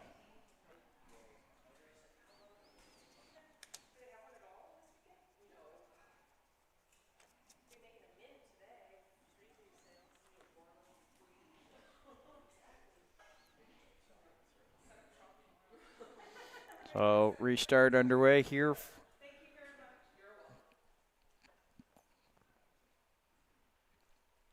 Sometimes I've seen this in the sport in the past, is that one team will like dominate the first half, and then it's like, sort of like a change.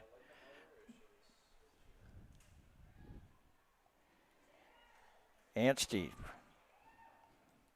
looking for some support. Just push the pile over and keep it on going. There was the U16s.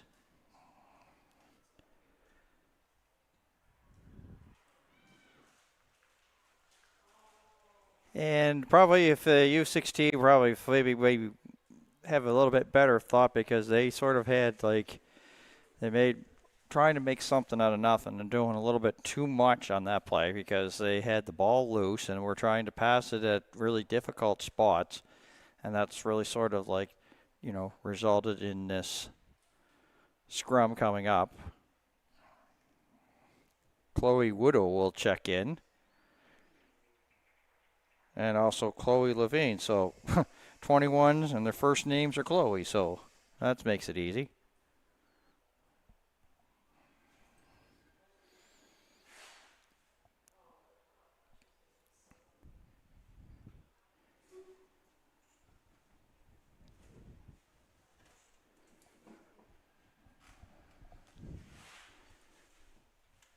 As we await this scrum between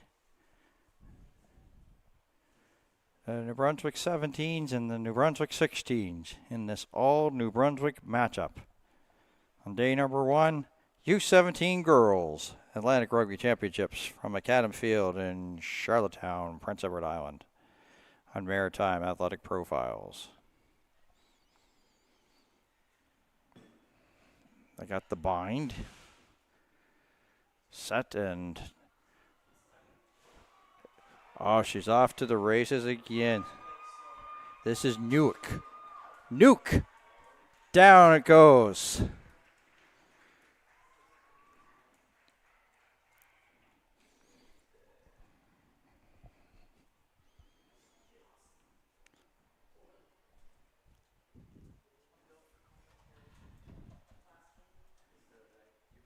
(43-7), and you watch this, and sometimes she only needs like 2 or 3 steps, and then she was gone, and that's just really, she's one of the faster ones here, Newick, and you just saw it right there. So but the thing is, for Savoie, should be easy conversion here for Lillian Savoie.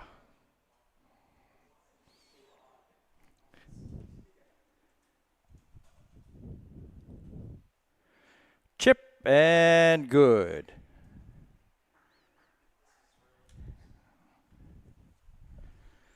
(45-7).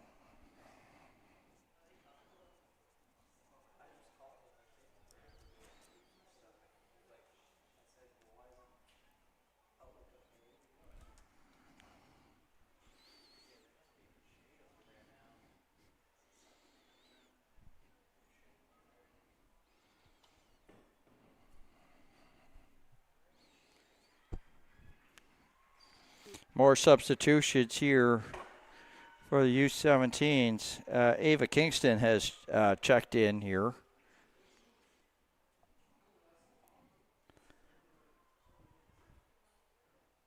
For Maya Allen. Oh, the big run and a stiff arm, and Babineau, who's got one, looking for another one, but she's supported there. Maddie Morton trying to kick it ahead and go get it. In the meantime, that's going to be, of course, a knock on, so scrum coming up. And a slow New Brunswick player to get up. Well, not that slow, so she's okay. Seems to be okay, so.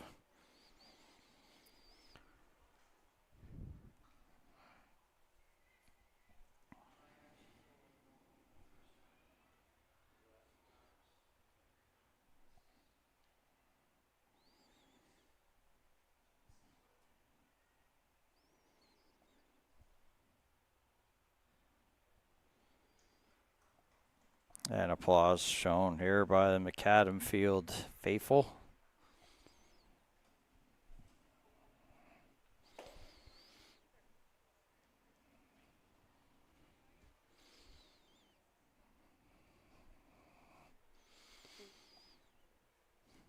It looks to be they're going to use this as the water break. So teams making their way to their respective sidelines here. Kind of breaks the game up. Is like you have 10 minutes water break, play another 10 minutes, then of course the intermission halftime, not really that long, and then another 10 minutes, and then finishing stretch of 10, and that's how rest of the game sort of works out. So of course this is also done at the referee's discretion, so.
here for the conclusion here between the U17 New Brunswick and U16 New Brunswick. So scrum back after the water break.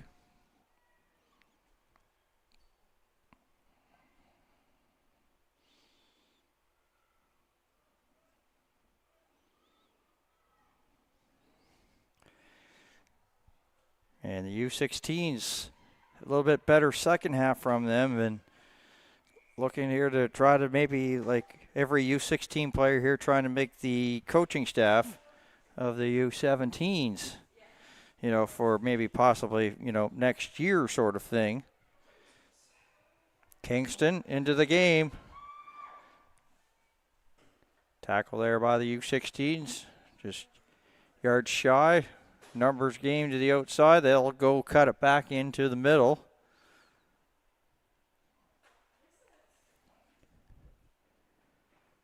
And U16's come up with it, but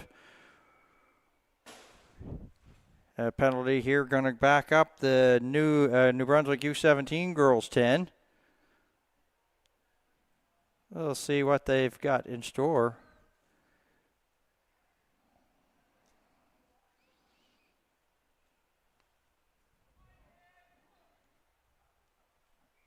Line out, so.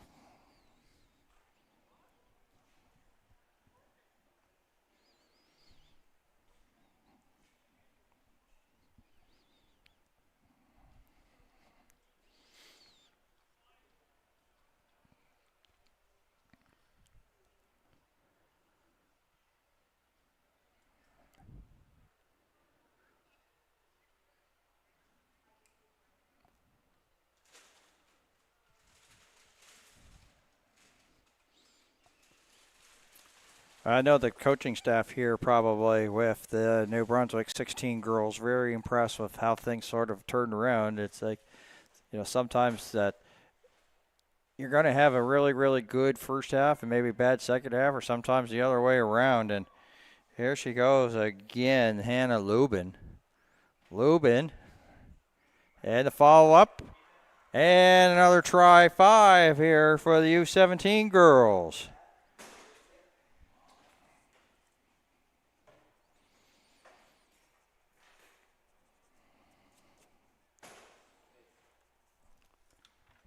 (50-7).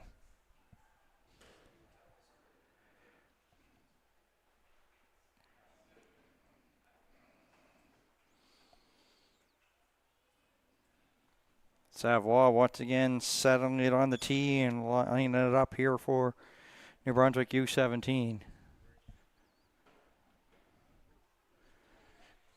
Just about 5 and change left to go. Kick up. And good. 52-7.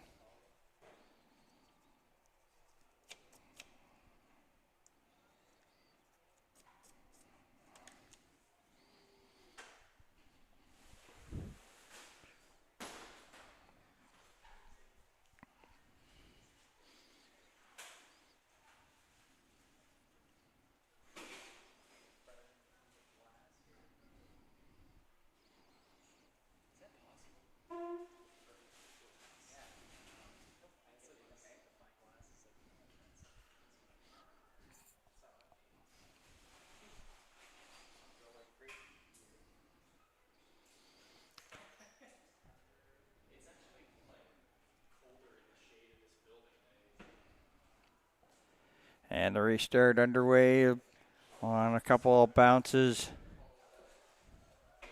Fielded by LeBlanc. And a good little return here. LeBlanc got a little solo effort here.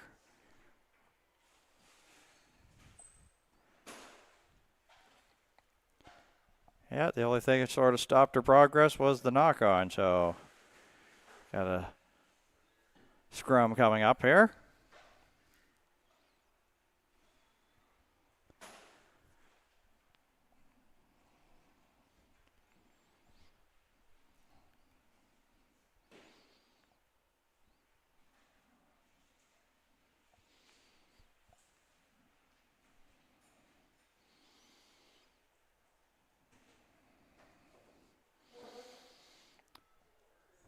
U16 up the middle, trying to get more towards the outside. Numbers game over there. And now they'll swing it and bring it into the middle, and a good little run there by Flanagan, I believe. And they got one person to the outside. That's Hicks. Hicks brought down.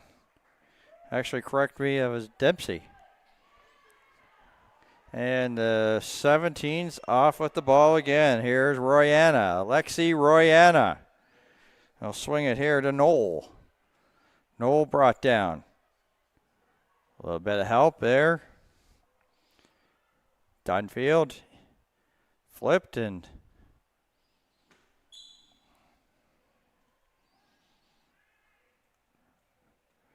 another chance here. Lansdale already on the board here. That's a bouncing ball for Noonan. And Noonan picks it up and gets some good forward progress there for U17s. Getting closer to that try line of is the U17s.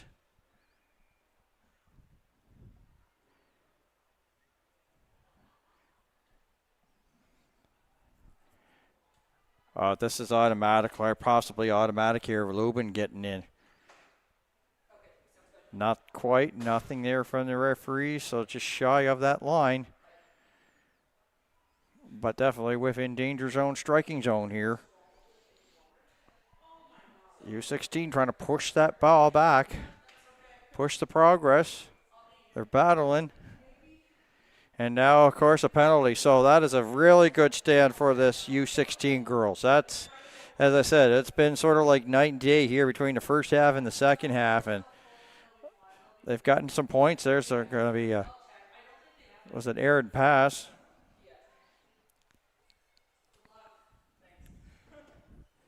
And now they'll just try to get a little bit of separation, try to get to the outside. So we're getting unofficially, of course, into our last couple minutes of play.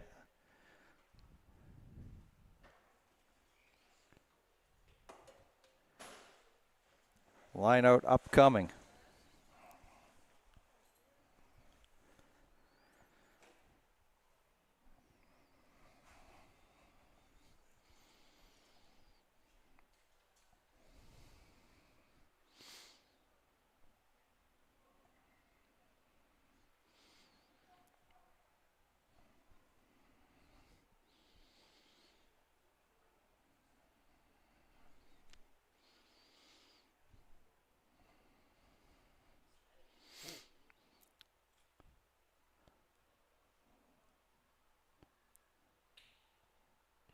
And the U16s here trying to get some passes and trying to get, there's a little bit of a tough pass. I said that's going to be an easy knock on there to call. So scrum coming up, as I said, it's very hard conditions, a lot of moisture, very humid conditions, hot conditions here.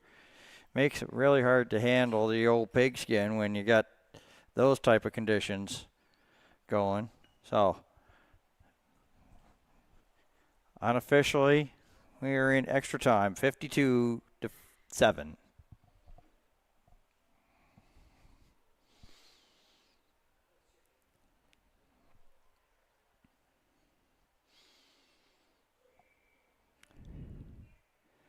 And scrum not done fairly, says the referee, so looks like they'll give it another try. And what could be the final scrum between these two teams. If you like U7s, we've got some U15 girls action coming up. Nova Scotia, Newfoundland, 7 o'clock. Nook. Oh, Babineau again. Shelby Babineau. Another try. 57-7.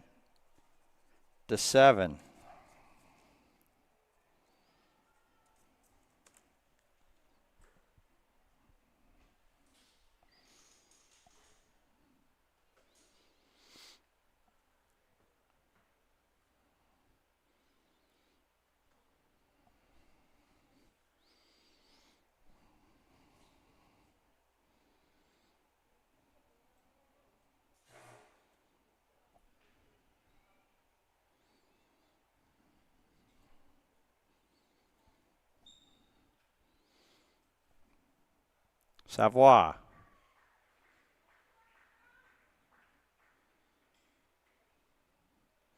And we will play on more.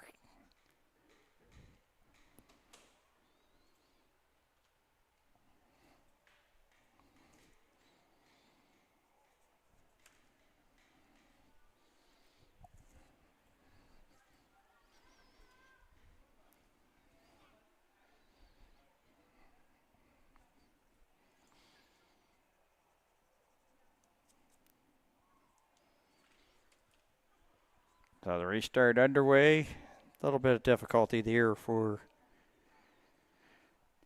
Dead Dam.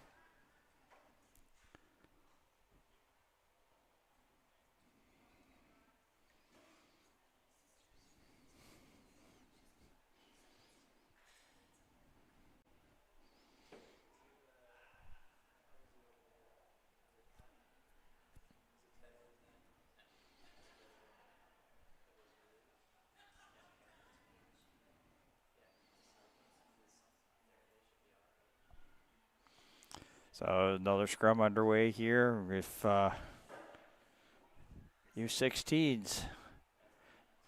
Score may not reflect it, but it was a better second half from them. Noonan. Swing over. And Oriyama. And that's picked up there by Lexi Smith. A swing over there. Cormier. Tough yardage there. Now trying to get the pile, and the whistle goes to end this one. New Brunswick U17 with a win over New Brunswick U16. So that will wrap up the U17 portions of day number 1 of the 2026 Atlantic Rugby Championships. We've got U15 girls action coming up, Newfoundland versus Nova Scotia 1, and that's going to be coming up in just a couple of moments. We are signing off for now. For the entire Maritime Athletic Profiles crew, my name is Dan Hobson. Thank you for tuning in, and so long from Charlottetown.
Well, I can't think of a better way to wrap up day number 1 here of the 2026 Atlantic Rugby Championships. This is one of my favorite ones when you've got the sevens. It's like 7 on the pitch, U15 action, 7-minute action. Love this. Watch this a lot. this is always entertaining. And we just got underway here, and it was Newfoundland that was going to take advantage here of the Nova Scotia. They didn't get the necessary 10 from basically the way to start it off, so they were allowed to play on. That's Ashley Powell that has it right now for Newfoundland Labrador U15 girls. They're in the red, so it's the Rock versus the Celtics again. And I said, this is, you know, if you haven't had a chance to watch sevens, this is always entertaining for sure. And Nova Scotia going down the pitch here. This is Kendall. Ashlyn Kendall. Oh, there's a show. Tried to bring it down with the jersey. And this will be a try 5 for Ella Taylor from the VRU Club. 5-0 to start here.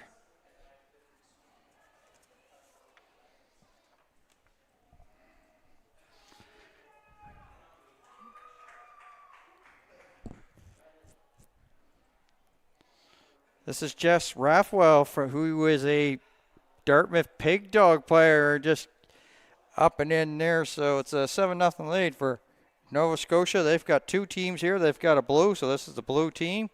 And this is coached by Megan Bentz, a former Acadia player. And last year we had her even doing some commentating here at the Atlantic Championships, which were in Windsor last year. And here she is on the coaching side of things here for Nova Scotia.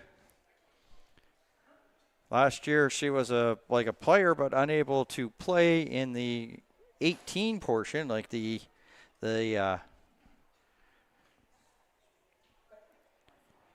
but she was dealing with an injury, so she couldn't play for the seniors last year in the senior women category, and now has gone on to coaching, and Rathwell will give us the restart here. Ball bouncing around, a little bit of uncertainty there for Bercy. Marara and Brooklyn Malloy. Malloy brought down near midfield. And a little bit of support help here by Wiseman, I believe. A swing over and a little bit of a stiff arm and into Nova Scotia territory. Loose ball up and picked up there by Emily Bercy. Nova Scotia come up with the steal. Oh, not a very easy pass to handle that time.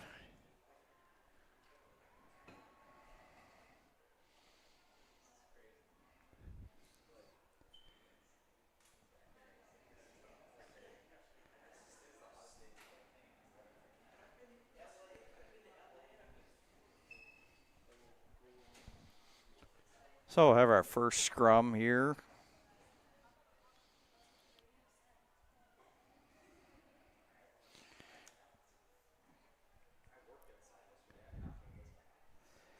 Between Nova Scotia 1 it's classified, and Newfoundland.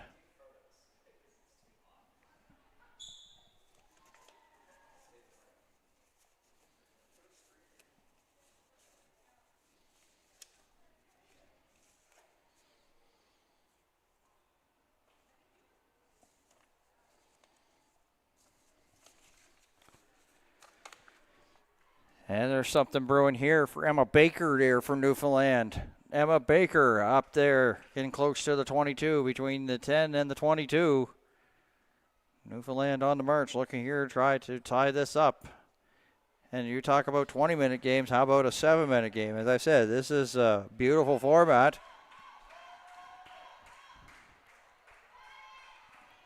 And another steal here. This is Ellie Taylor. And she puts it down for the try. Makes it 12-0 with the conversion still to come.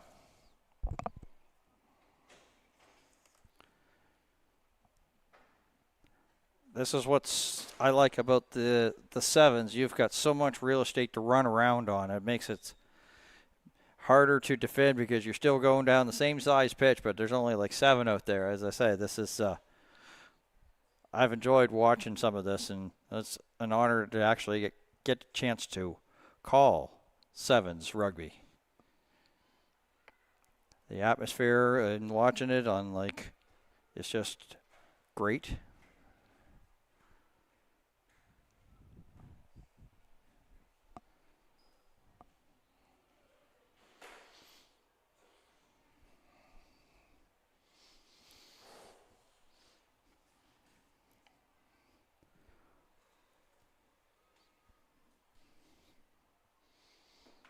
And the thing is that if you get points, even in this is if you have a bad first half, you have a turnaround, and then can do something in the second half. The points are going to be. It may not be high scoring affairs in this because you're only playing for 7 minutes. There's a bouncing ball from Malloy, and it's picked up there by Coles, and referee stops play. Penalty here, Nova Scotia, back 10. Will be a tap and go. Pretty much. So on they go. Swinging it around.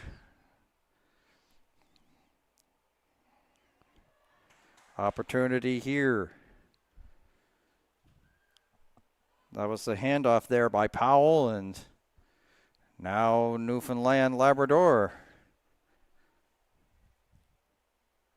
Well, it looked like both teams thought they were going to be penalized 10, so now it's, of course, Nova Scotia back 10 and tap and go again. Ball low and a knock on there, so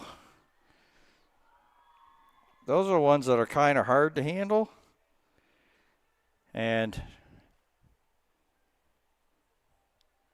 they'll get together here and should be halftime here. And yeah, so basically the teams will have a chance to chat things out.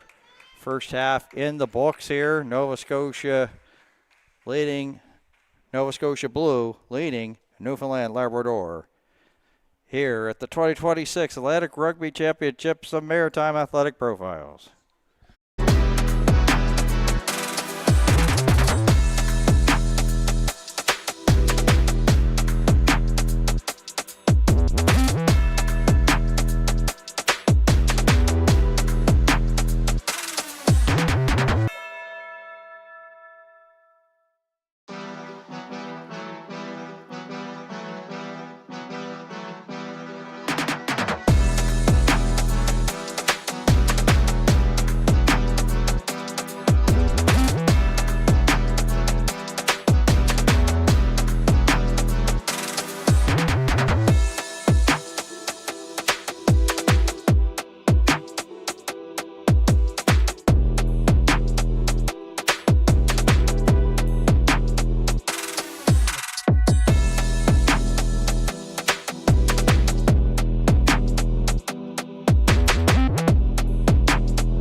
All right, so here we are, 7 minutes to the wrap-up of day number 1 of the 2026 Atlantic Rugby Championships from McAdam Field on the grounds of the University of Prince Edward Island. Dan Hobson here for the call as I said, it is the homeward bound of day number 1. We've got sevens actions here for U15. New Brunswick getting us restarted here, and a little bit of a bouncing ball. Rathwell and Ellie Taylor off to the races again, trying to be chased down by Malloy. Malloy closing. Can she? Oh, they award it, but it was a great effort there by Malloy to get down there, but another try for Nova Scotia.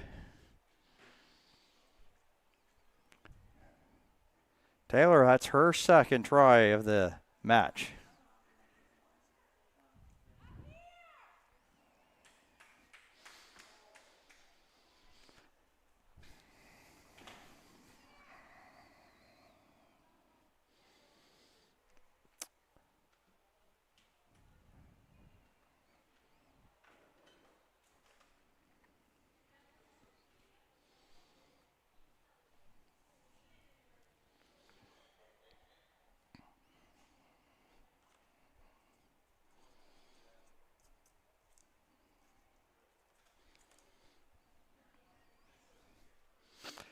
So the restart.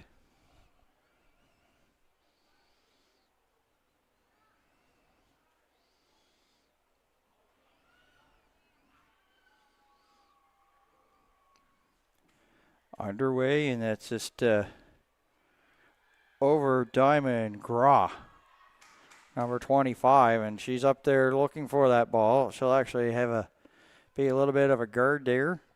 And to the outside it goes here to Bursey. Bursey. Nova Scotia tried to go for the steal. That was Alexis Williams. And Newfoundland Labrador penalty. So it's a tap and go, and off she goes again. Taylor's got to have a hat trick of Rugby Sevens tries as she puts it down.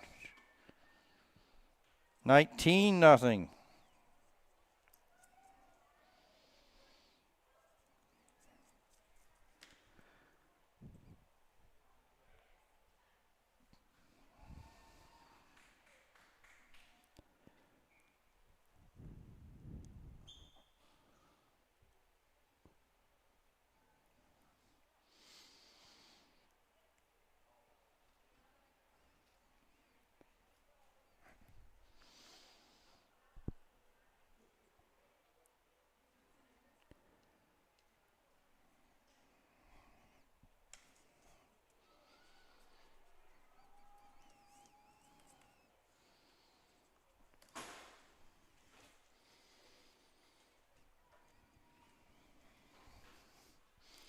So off to another restart here, and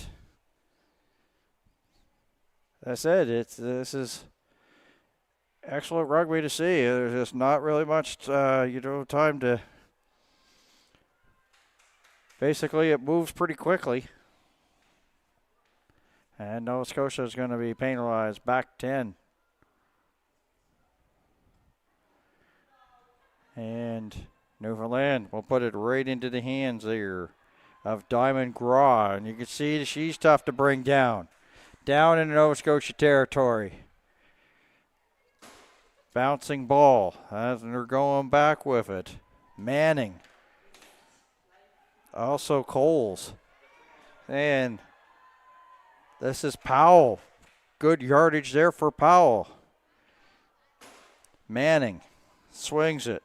Fitzgerald, first touch for her. Maybe something brewing outside here for Coles. Oh, the ball goes back, and oh, look at this. It's like you're kicking it up, so let's seem to work. And kick it, and pick it up, and go all the way for the try.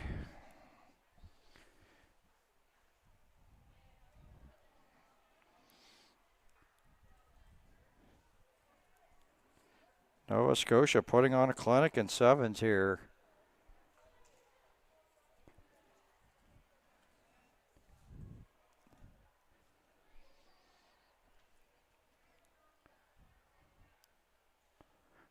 Drop kicked and good. It's like Rathwell not wasting any time.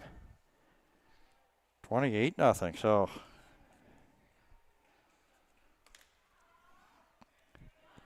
and hand slaps there for the Nova Scotians on there, the Celtics.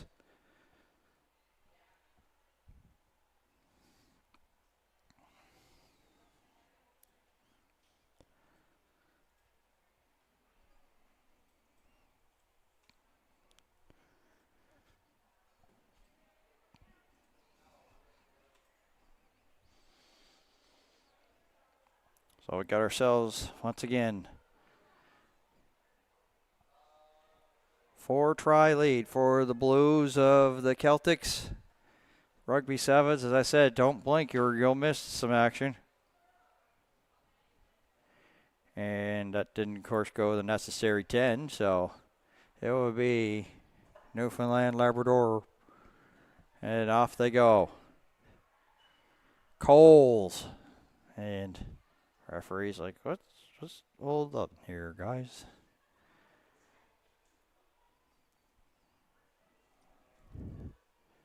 So they have to tap, and now they have to go. And when it wasn't really support at first, Powell. Maria Green. Oh, big tackle there. Diamond Graw. Oh, the Newfoundland Labrador player. She's slow to get up.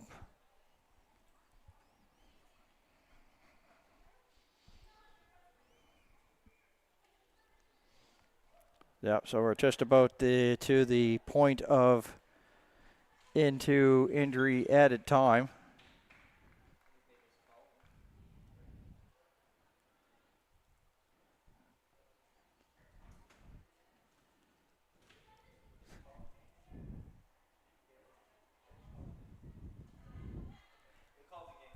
Okay, so the game has been called here by the officials here, so not the way you really like day one to wrap up, but Nova Scotia won with a win over Newfoundland Labrador here in the U15 portion of the girls 2026 Atlantic Rugby Championships.